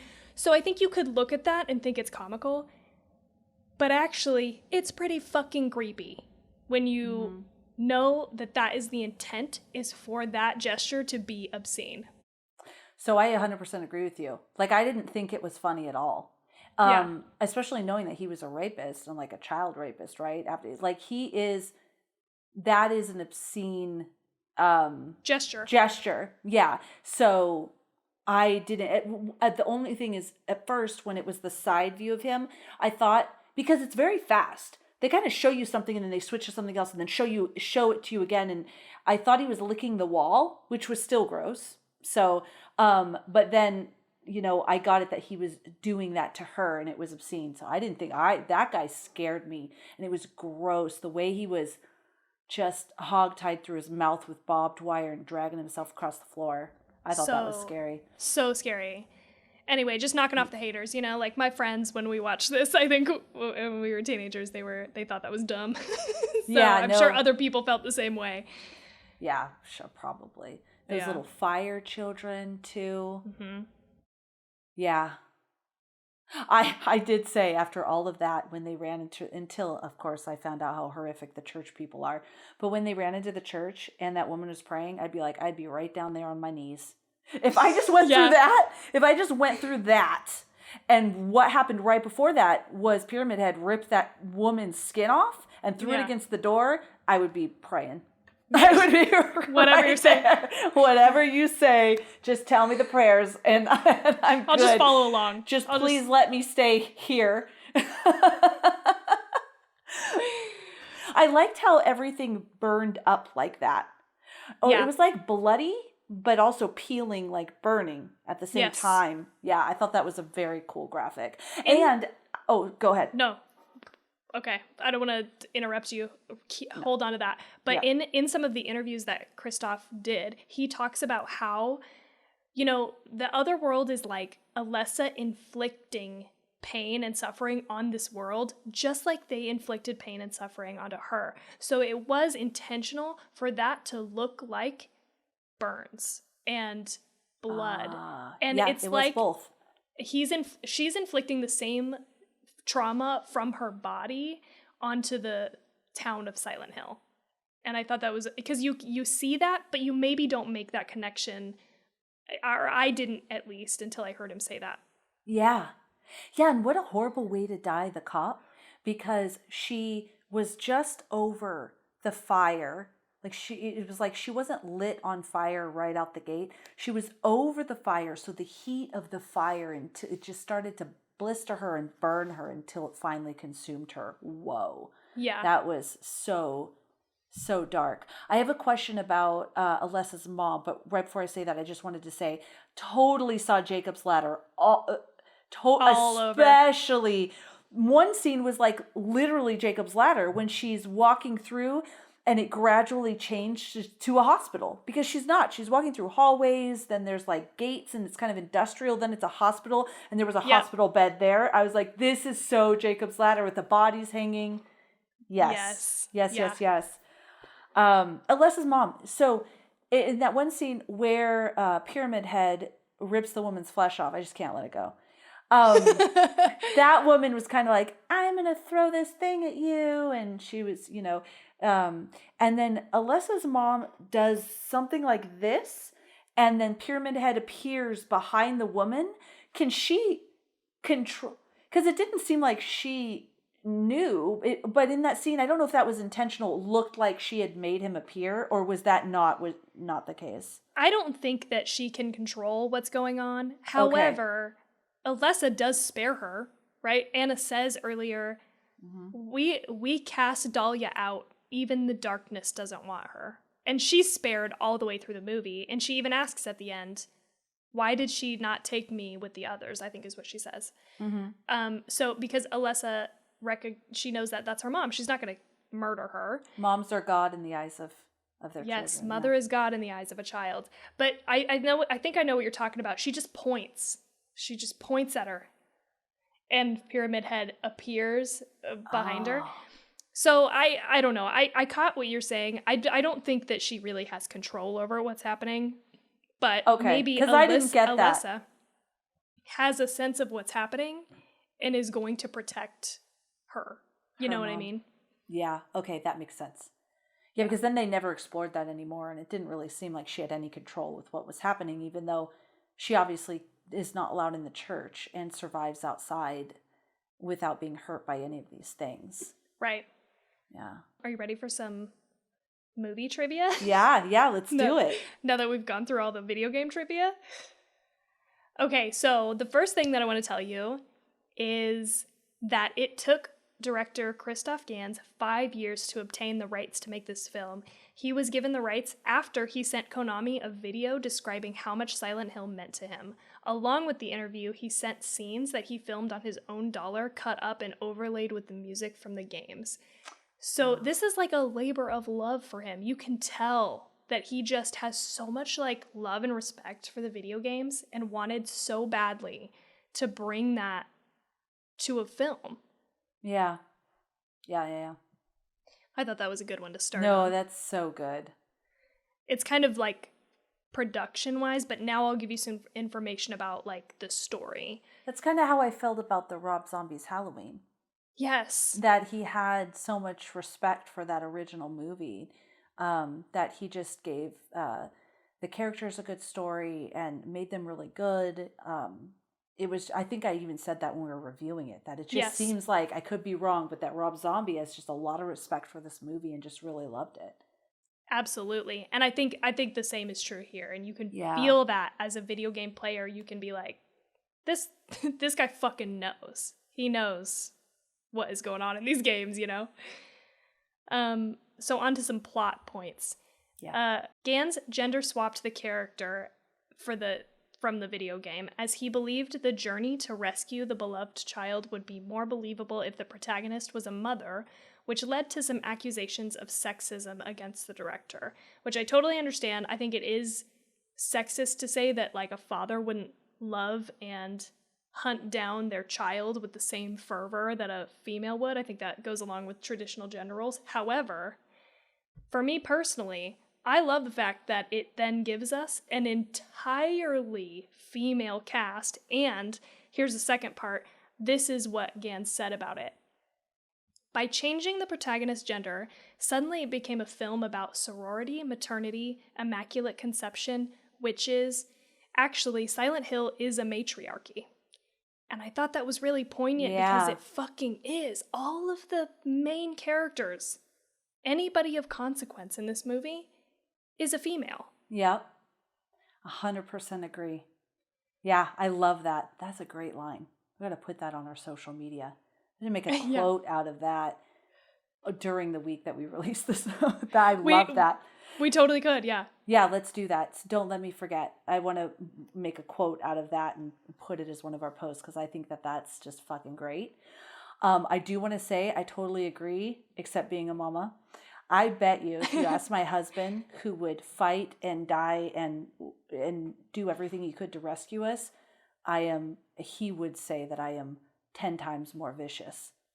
Okay. Mama bear. I am a balls to the wall mama bear. And I think that even though he would go to the ends of the earth to try to rescue any of us, I am 10 times more vicious when it comes to my cubs. Interesting. 100%. And if you think about it, it's even in the animal world. Yeah. You know what I mean? Yeah. You don't disturb a den and the mom being there. True. You know what I mean? Yeah. So I think that's just, I'm just saying, I don't think he was trying to be like against fathers and that fathers don't care. I think it's just something, I don't know. Yeah. No, I get what you're saying. I'm vicious. Mama bear. About to rip your face off. Oh, I will. And in relation to this, so he submitted the script, right? And originally, there was like almost no male characters whatsoever. So after submitting the script to the studio, it was returned to him with a memo saying, there are no men. They didn't like it. They were like, give us some men. We need some male characters in this. So that's when he beefed up Sean Bean's character. He was really only supposed to appear at the beginning and the end of the film. And so he beefed that up in the middle and added Thomas Gucci, the officer, the male officer. And then that's when the script was approved. So I think that's interesting because as you watch this movie, you're probably thinking, this shit is pretty inconsequential. We don't need these scenes of these two men, really. Like, it doesn't ruin the movie, but it is definitely not necessary. But it was put in as a result of the studio saying, there's too many women. Why are there no men here? Where are the men that are going to get the job done? I don't understand. I'm just kidding. No. The only man you have is this giant pyramid head guy. No, there was a lot of men in the movie, though, I thought. But Minor they were characters. all, like, they were actually all under that woman's power. Yes. And Hollywood didn't like that. No, they did not. Maybe because it was too fucking real, okay? Yeah. I love it.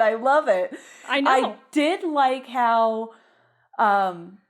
I did like the two moments where... And I thought the guy that was the dad, he did a good job really wanting to find his daughter and wife. I mean, that's what he was doing, but you could feel his pain. I did like how she was in the same hallway as him, and they were in the same hallway, and he's like, I felt her. Even though you could have done without it. Totally. But I like that. And then the end where, because it's just creepy to think like someone's sitting right there in a parallel universe and you're right here in a parallel universe and neither of you are aware that you're in the same room. Yeah. So I liked that element, but you're right. And not that we didn't have to do anything with them because they were men. Even if those two characters were additional female characters, they're not needed. They weren't needed. No, it's really repetitive, honestly. Like, we get enough of the exposition through the main story with the women that we don't need the additional men. It's just, it was just a studio thing. But I did actually, through one of the interviews with Gans, he said that scene where they cross paths and there's a definite indication where he can smell her and that they are in different parallel universes, but they can sense each other in a way. He said that in a way justified adding the men's scenes for him, right? Yeah. Yeah, I totally agree. I liked that moment. It really solidified that she's not just in a town that is like possessed or haunted. She is in a different universe. That is when I realized, honestly, that she was in a different universe. Yeah, but they're like the same location. They're just like different versions of the same location. Yeah, because for it's a really while weird. when he was running around with the cop, I was like, why aren't the beasts... I said it out loud. Why aren't the beasts going after him? Like, why are they only going after the women? And then it wasn't until they passed each other in the hallway at the same time that I realized they were in parallel universes. Yeah. So now I just have some production trivia. Gans had a 40-inch television that he brought onto set to which he attached a PS2 and played the original Silent Hill on that system so that the actors and cinematographers could see how Gans wanted to emulate various camera angles and movements of the video game. Oh, shit. So this is legit like watching a video game. Okay. This is very intentional. It wasn't bad acting or bad character development. Well, in the beginning. I mean, I don't know. Yeah. I mean, I think the concerns that you have as far as like reactions go, like, I do think that she is terrified in moments, right? Like when she sees the guy strung up with his entrails hanging out in the very beginning, she's disgusted by this. She's like, what the fuck is going on? But I get what you mean, like, as far as just like moving from thing to thing and picking then she's up the chill. clues. Yeah. You know? And then those burning people, crying, crazy burning people. And then she wakes up and she's in this restaurant and she's like, okay, back to business. Yeah. And you would just be like losing your mind. What the fuck is happening? Yeah. But another thing that I want to note here, that if you haven't played the video game, there are very weird camera angles that happen while you're playing that they mimic in the movie, which is really awesome. Like that scene where it's a top-down shot of those like trash cans when she's first walking through the corridors when it starts to become the other world for the first time. It's weird, but that's exactly what it's like to play the game, because all of a sudden the camera will switch and watch you from somewhere weird. So great call on his part. Oh, nice. Around 100 different copies of Rose's outfit were made. This started off summery and like soft, and as the movie progressed, it became grayer and eventually blood red. Red, yeah. Yeah. The change in the outfits was so subtle, though, that it's like barely noticeable until you know what you're watching for, right? Like if you compare the last scene with like the first scene, they're like totally different outfits. But I thought that was a neat little... I literally, okay, yeah, so much is going on. I watched the whole movie, and at one moment I was like, oh my God, she is bright red. Yes. She is all red. It just like hit me at one point. And she was like gray purple. Like, I love that subtle change over time that you don't really notice until somebody says something, or you catch a moment and you go, shit, that's like a different outfit almost, right? Yes. Yeah. And to add to the accumulated filth, I put this in here just for you, Felicia, caused by her character's journey through Silent Hill, Radha Mitchell did not wash her hair through the entire filming. Dedication. What? Through the entire, like, how long did they film? I don't know. I don't know. I mean, I appreciated that would, but gross. Really gross, because think of all the shit that was in her hair, and then she went to bed and like got up and like she put a plastic bag over her head and washed her body. Or did she not wash her body either? How long did she film? How long did she film? I want to know. I'm sorry, I didn't look up that information. Oh my God, that's gross. That's almost like that woman that walked around in bandages forever for Goodnight Mommy. Right. Like, they could have made her hair dirty, but damn. Whew. Yeah. Many of the creatures in the film were played by dancers so that they could be flexible enough to create the required disturbing movements. Oh, I can see that. That's Makes cool. total sense, right? Especially the nurses. Yeah. They're like choreographed and everything. Yeah. Oh yeah, when they first. So at first I was a little nervous because when they did the they all went and they all were facing her and did like a same movement. I'm like, oh no, don't tell me they're gonna dance like Thriller. And then they didn't, thank God, because I don't know what I would have thought about that. I would have also been out at that point because I'm not in for that. That's some musical shit, not for me. No. Alice Krieg, who played Christabella, wore blue contacts during filming. This was done to match the eye color of Jodelle, who played Alessa, and Deborah, who played Dahlia, as they are supposed to be family.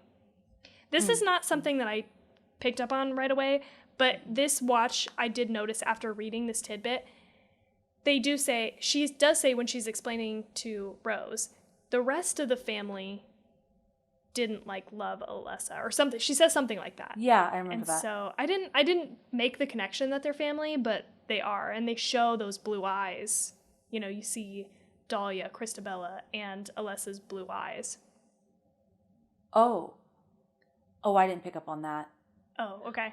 Oh. So I think they're all family. When she said the family, I saw it more of like that cult. The cult. Yeah, that's what I thought she was talking about. That's what I thought too until now. Oh, they're legit family? I think Christabella and Dahlia are like sisters. Oh, shit. Okay. Or, you know, they don't explicitly say that necessarily, except for that family line. But not that it really matters in the end, but I just thought that was a nice little... interesting. Yeah, that's so interesting. Also, Jodelle Ferland stated in interviews that Dark Alessa was her favorite of her 3 Silent Hill characters to portray. And let me just take this moment to say, I don't know that she does every character well, but she does this one the best. Yeah, she did great. So she's the bandaged girl too? No, I don't think she's that. That's why I made that distinction super earlier. I was like, she's like the young regular Alessa. Oh, yeah. Sorry. I Yeah. missed that. Okay. Yes. The young regular one. Yeah. Okay. Mm-hmm. Yeah. But man, she is good as this like creepy little like dark Alessa figure. I'm always, every time I watch this movie, I'm blown away by her ability to deliver those lines. There's like a couple moments that are like maybe a little bit shaky, but like overall, as far as like she's 10, she's a 10-year-old. She's doing that well. You know? Yeah, she's very she's very comes across very powerful. Yeah. She's a lot of like you're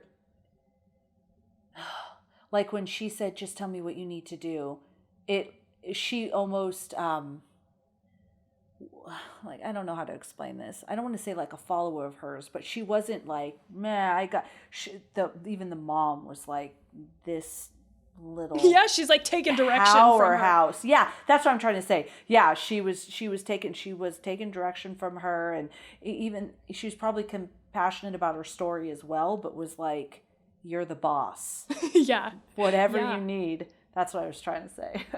Yeah, I love those lines. I just think part of another thing that I love about this movie is the insane poetic dialogue. Like, I recognize that it's not actually how people talk at all, but I think it works so well in this movie. You've got Christabella, who specifically said, that actress, Alice Krieg, I think is her name, she said, delivering these lines in the way that she speaks is very difficult. Like, I've had to practice a lot. I think she read, like, an old book to try to, like, get into the mindset of somebody who would talk like this.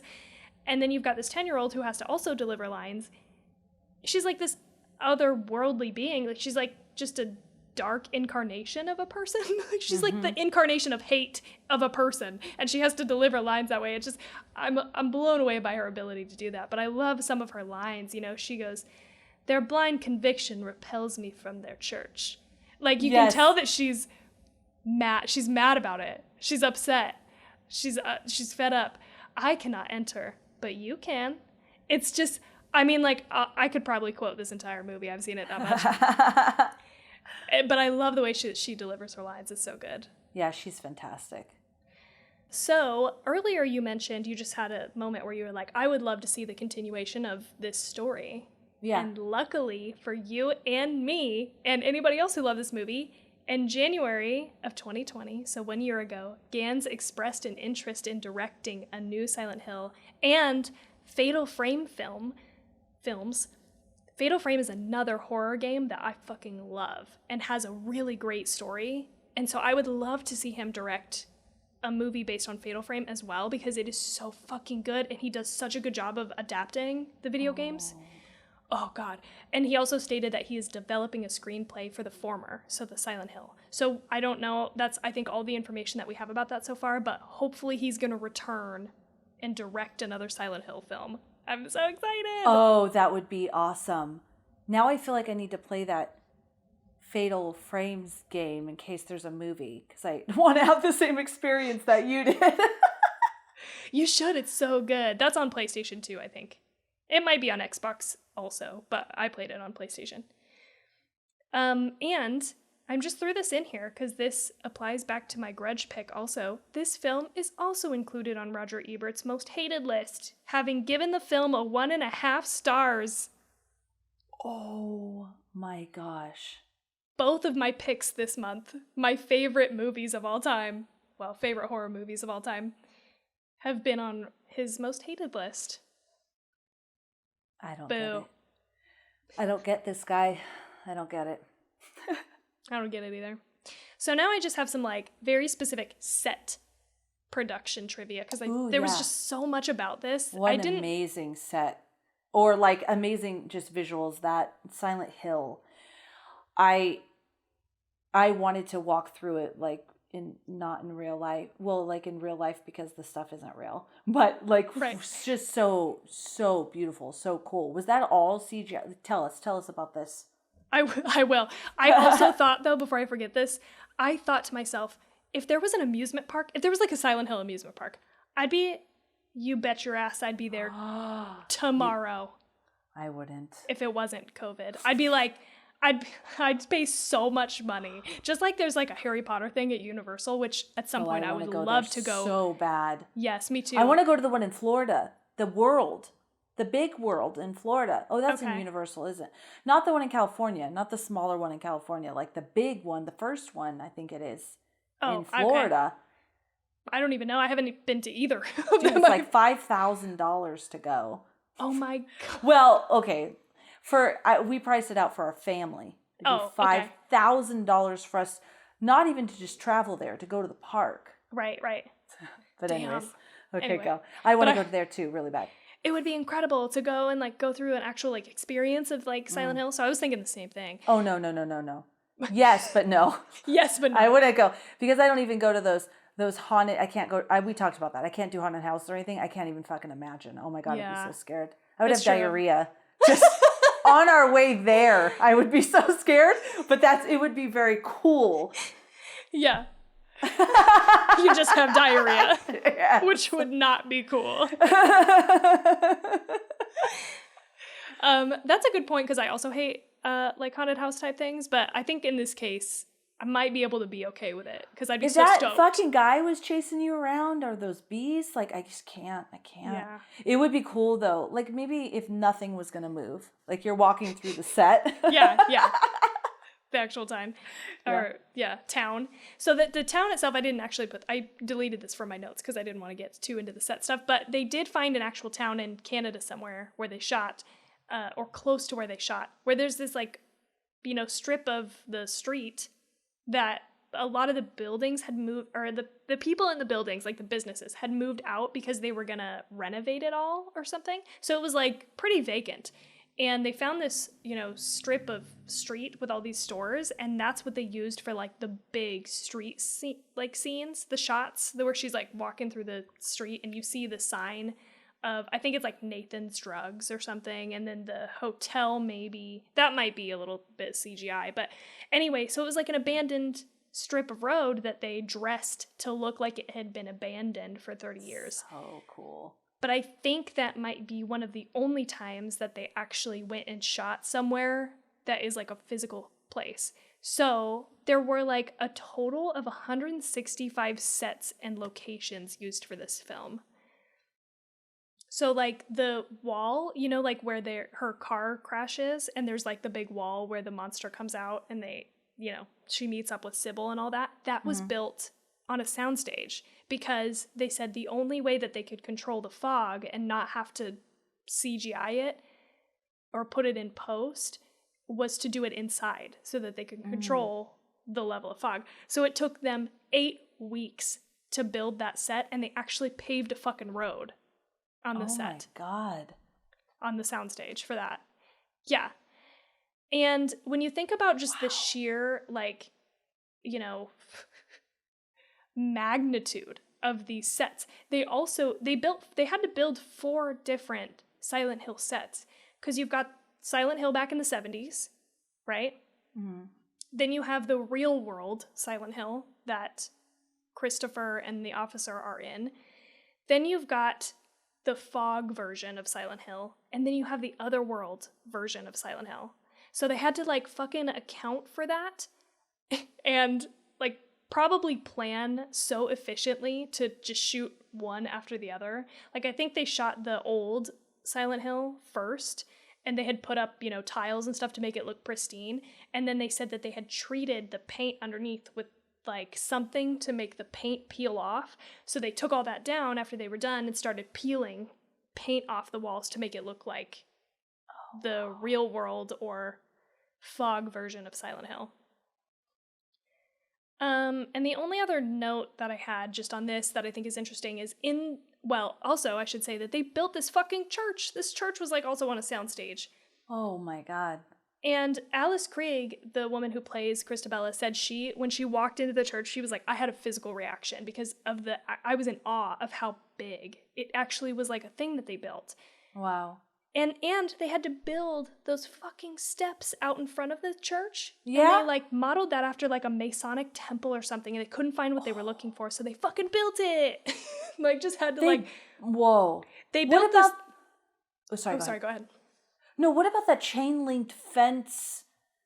I'm thinking of this one scene that sticks out to me where I also was like, she's got to be in a dream. It was towards the beginning when she is running across, and she jumps across this wobbly like bridge to this window, and then I think she eventually falls out of that window. Yes. Yeah. And I was like, why is she even going over there? No person would do this, until, I changed my view. But what about that type of stuff? Like, or when she went and found, obviously the hole was fake, but when she went into that, I don't even know what it was, like a warehouse or whatever, and then went over to see the little girl, look, I'm on fire scene. Like, what about Yes. that stuff? Yeah, so there is one shot that I think is entirely CGI that you're talking about when she runs across the grate and tries to get up in the, it's like a window seal, and then she falls out the window.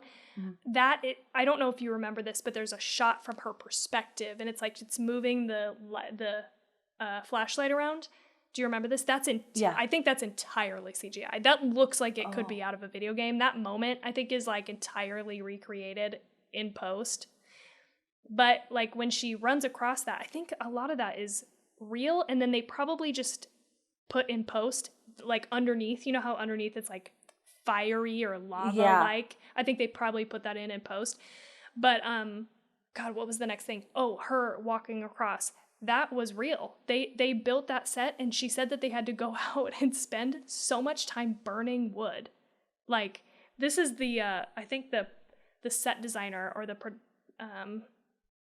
I can't remember her title, but they interview her a lot. She talks about, I'm like, this bitch is great at her job. Like, I'm like, this person is so impressive. The way that she just like took this and ran with it. And she even says, like, I'm a big fan of texture in movies. So we put a lot of texture in these sets, and you totally can see that. Yeah.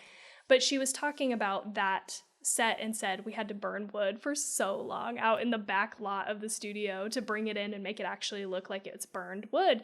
So it actually is. And she said people would leave like dirty as hell from that set. And Radha Mitchell actually does that stunt, I'm pretty sure, on a wire. She's attached to a wire, but she jumped and had to like, jump on that beam and like be unsteady. So I think she did that herself. Oh, that's very cool. Yeah. And then, okay, I'm sorry. So then to go back to this, the last thing I have is in the church, they've got that gigantic painting of burning the witch. And crew members for the movie, I think they had taken pictures of them and given them to the guy who was painting this mural, and they were painted in as spectators watching the burning. And she said that the woman who is being burned has a likeness of Dahlia. I don't know if this is necessarily movie canon, but she says, we wanted it to look like it wasn't her necessarily, but it could have been an ancestor of hers. Okay, so that was a lot about that. So that's the end of my trivia. Sorry, everybody. People who don't like that are like, thank God. And now, I mean, really, that's most of what I have, except I wanted to just quickly touch on, there are so many themes in this movie, and I would love to know what your takeaways are. So I didn't really write much in the way of like trying to explain or dig into these themes, but there are definitely themes of innocence, religious persecution, and self-righteousness. Witches obviously is a big thing, the perverse and obscene, which I touched on a little bit, and motherhood. Like, motherhood is for sure like a big theme in the movie. And just the last thing that I have as far as a note, in one of these interviews with Gans, he mentions that, I said earlier, and he makes this distinction, that Pyramid Head shows up in the second game as like a, version of the main character's guilt. And he says, my pyramid is a different pyramid than that. Like, it doesn't really cross paths. But he says, in his opinion, for the movie, the Pyramid Head is really a representation of male threat. He's like a male threat upon this really, female-focused film. And I thought that was really interesting, because he definitely is the biggest threat, is like the best word. He's the strongest and biggest threat. I mean, literally the only reason he didn't kill them was because the sunrise or whatever, the night, the darkness time had ended. Right. And so he retreated. Yeah. Or else they would have been killed. They would have died, for First of all, sure. yeah, they would have died for sure. Oh, that's interesting. So I don't know. I just thought I would ask kind of what your take on those things were. Not that we have to spend a lot of time on it. No, I felt exactly you listing them off. Like it was just like that. I was like, definitely religious persecution. Oh, they're talking about purity and virginity, and rape. Oh, and how that plays against being pure or not pure. But not only that, she also did she have this baby out of wedlock, or who was the father? So there's all of that shame around this girl not having a father. It was constant. It just kept going. Oh, and then there's this. Oh, yeah, and then there's this. Yeah. But it was cool. I dig that stuff. I love themes like that. I love talking about and learning about things like that too. So especially when it has to do with religion and people being persecuted. And I think maybe that's why that, not even second half of the movie, because it was 2 hours, but like whatever that chunk was, I really dug it because it was all like, yeah, it was all coming out. And even to the very end when she was like, please God keep me pure. Oh my God. Yes. Just never gonna forget that ever in my life. Yes. It was so good. And I even I had written a paper in college about just that, about I actually called it what did I call it? The damaging idea of virginity, or something like that. Yeah. And how placing so much importance on a woman's virginity as being good and pure is damaging to a growing girl or woman's psyche, especially if they have experienced abuse or sexual assault. And what does that mean, them being damaged or what have you? And I just, hey, that was good. That's why, I said last time, I was like, I think even if you hate parts of this movie, what you're gonna like are the themes. And I mean, again, like I said, this movie really paved for me, like at a young age. Well, I should say the video games really are what paved. It really just, I don't know, created this system for me of what I like later. You know what I mean? So it's like, if you give me a religious zealot cult, I'm fucking in. I'm like so in on it, whatever you're doing.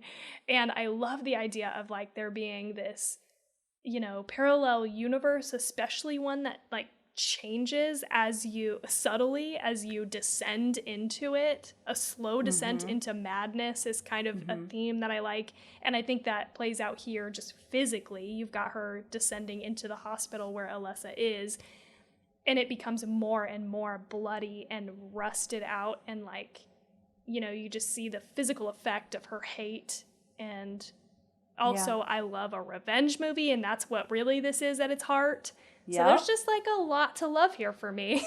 Yeah, I agree. I think I don't know if I've mentioned that this is one of my biggest fears. Well, I've talked about madness before, losing your mind. So I loved that element of it, and you felt like you were losing your mind as well. And religion. I love learning about religion and talking about all of that, and especially the fear around how someone, even just one person, can poison the masses with through fear and through this idea of what a god wants or what have you, and have them do horrific things. Because they're scared of not being in God's favor or whatever. And it's just all this person is making it up. I'm not talking about any one religion. I mean, we could talk, there's cults all over. Like there's nobody can disagree with me on this. You could be a religious person and know that there's Jonestown. Thank you. Unless I guess you were in Jonestown and you survived and you think it was, he was God. But I'm just saying there's highly unlikely. And that someone can have so much power. Yes. By manipulating people being afraid, and it's terrifying. Like, they were going to burn that little girl, and guess what? That could legitimately happen. Has happened in the past. Oh, yeah. You know? But that could happen today as well. And people, that's terrifying to me, and I love it. Like, I eat it up when it's in a story or a movie because it's so scary. Me too. I love that like a subplot of that, you know? Yeah. Yeah. Yes. The psyche and religion. Hell yeah. Gotta love it. So, what would you rate this movie? Okay. So, especially after talking and learning more about it, I would say, based off my experience of watching the movie, I want to give it, I think, a 3.75. It's really hard because when I talk about the visual aspects of it and the themes, I want to give it a 4 because I wasn't scared. Right. But I was disturbed by the visuals. And then there's that kind of how I felt disjointed, though, in the beginning because of how the characters weren't really, I don't know, they weren't really scared about all this crazy shit that was happening, but the visuals were so intense. Yeah. So, and I was trying to see, actually, what are some other movies that I gave 4s? Oh, yeah. Uh-huh. So, I would have to say, like, Green Room or Quarantine. I'm going to stick with a 3.75 because I think those that I just mentioned that I gave a 4, I enjoyed more as far as just like the movie, but I did really like this movie. Okay. Did I crush your heart? You hate me. Nope. Did I crush your heart? Nope. I'm happy with that score. Did I talk you up at all? Did you think you were going to give it a lower score than that? I thought I was going to give it a 3.5. Okay. That's fair. I thought I was going to give it a 3.5, and then I almost went to a 4. And the only reason I didn't go to a 4, which you shouldn't have this master list, is because the movies that I did rate a 4, I feel like I enjoyed more. The experience of watching it. Yeah. Yeah, the experience of watching it. Yes. That's fair. No, totally I'm not disappointed. That is, okay. I'm totally good. Even also, because I went through like the full range of motion. Like I was like, of emotions. I was like, oh God, I want her to like this. I need her to like this. I want her to like really love it. And then as I was like doing the research and rewatching it again, I came to this just weird place where I was like, you know what? Even if Felicia doesn't like this, that's okay. Because I love it, and I love it for reasons, and I'm cool with that. But I did think, I'm going to give you this background, and I think this background could change some minds, some hearts and minds. So if you're out there and you watched this movie and you originally didn't like it, I want to know, did I hopefully change your opinion in a positive way about this movie? I hope so. Let me know. Do you know, after talking to you about it, I want to watch it again. Yeah. I think, and I think it would have been a whole different experience if I had played the game as well. But after talking to you about it, I want to watch it again. And actually, when I ended it, I thought that this would be something I'd watch again. I think one of my favorite villains is that Pyramid Head. Like, it fucking blows my mind. Gosh, that guy blows my mind. He's great. You in the game, in the second game especially, when you encounter him, you can't even fight him. You just have to run away because you can't. It's like no way you can beat him. Yeah. God, see, that was really good. Yeah, I go back to those handful of movies I just mentioned that would be, I could give it a 3.95. I'm happy with a 3 point. You don't have to change your score based on me. Okay. 3.75. Yeah, I'd say, but I do want to watch it again. I think it's from the point of view of it is meant to be like a video game, so it's not meant to be like this woman is literally in this demonic town and she, take it from that point of view. Right. And I think because I totally understand also how the plot gets a little bit muddied, right? And I agree that, well, I shouldn't say agree because you didn't say this, but I can understand how if you watch this once, you're left feeling like, what the fuck did I just watch? What happened? I don't know. I'm not sure of anything. But I think once you watch it and you like dissect what happened, you're able to go back and rewatch knowing what the intention was, and it's a little bit of a different experience, and you get to see, oh, I get why they put this in here, how this reinforces some of those themes, right? Like there's all kinds of shit.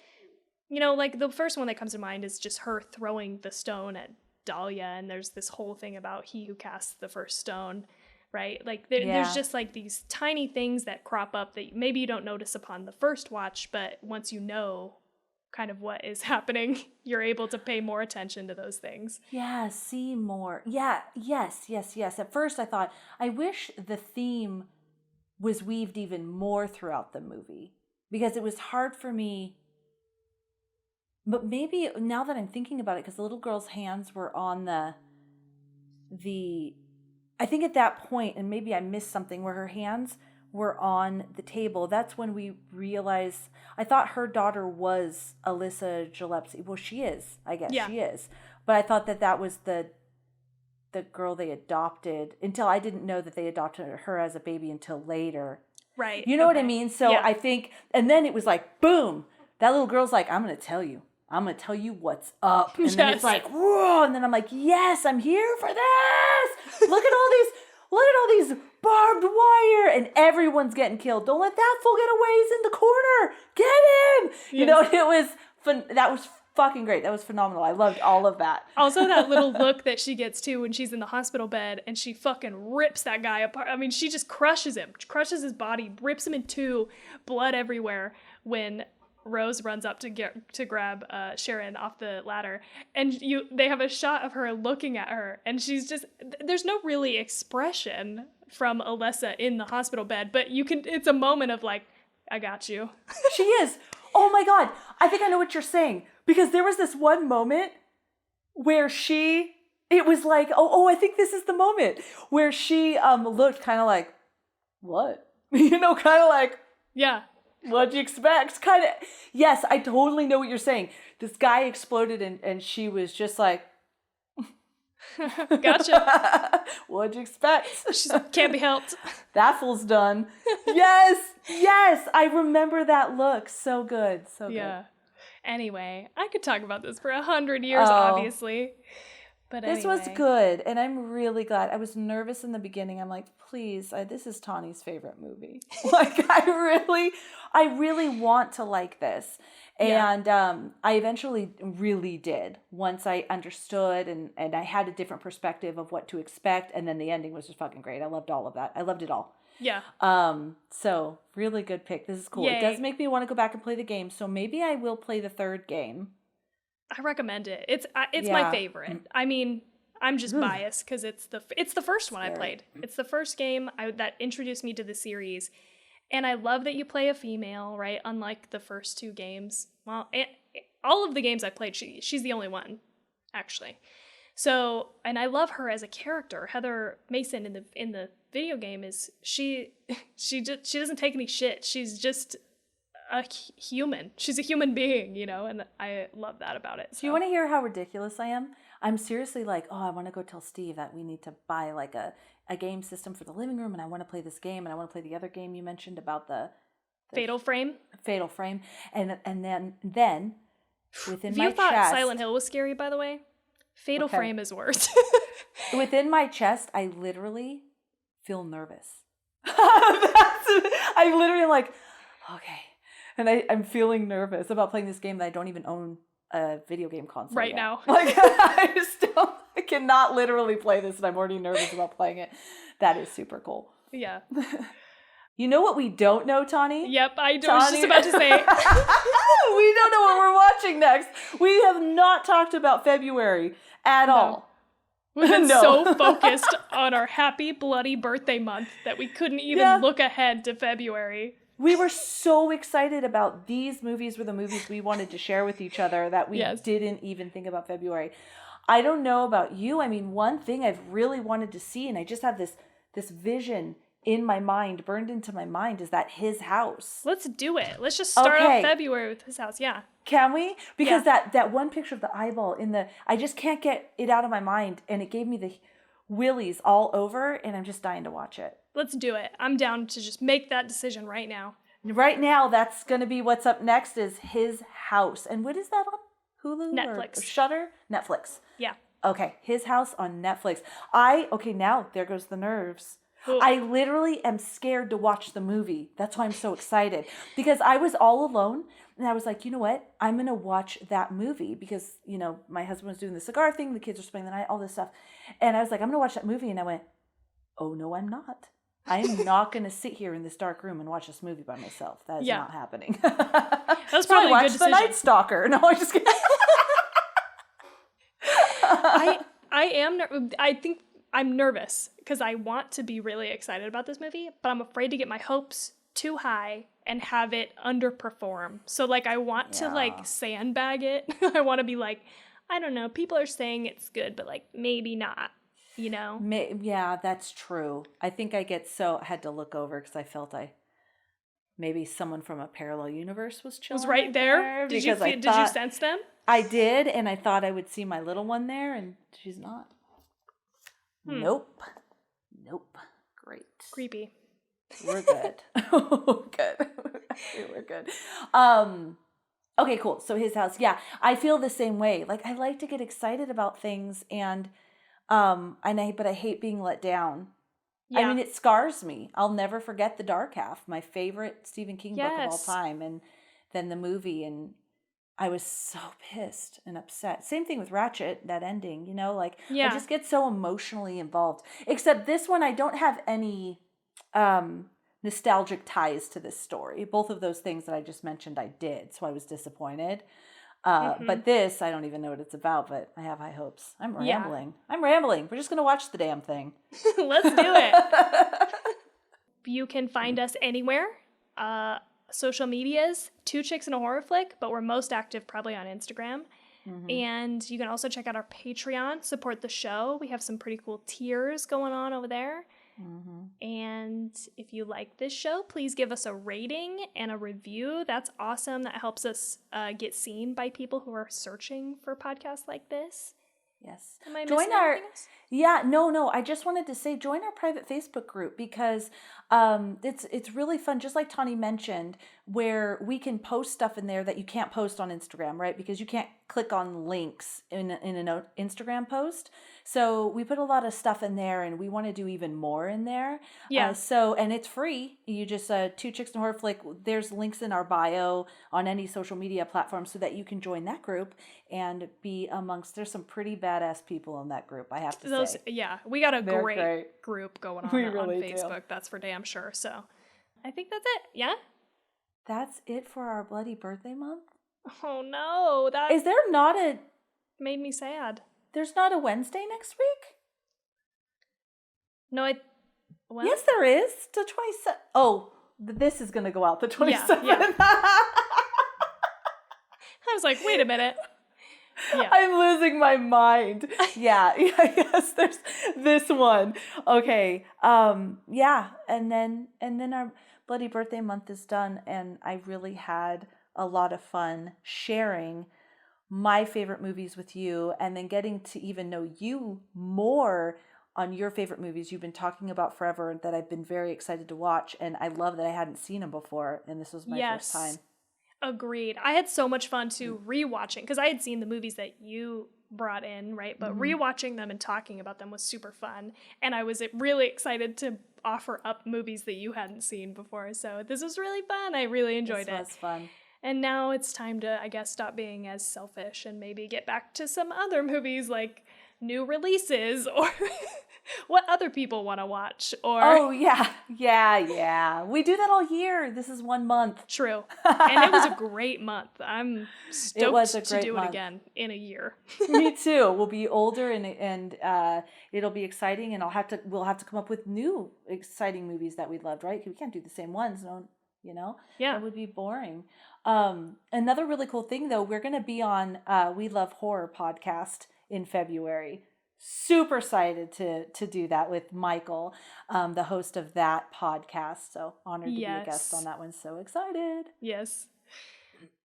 We don't know what we're watching yet. I don't think we've decided. Can you tell that we're indecisive? We're a fly by the seat of our pants type of gals. God.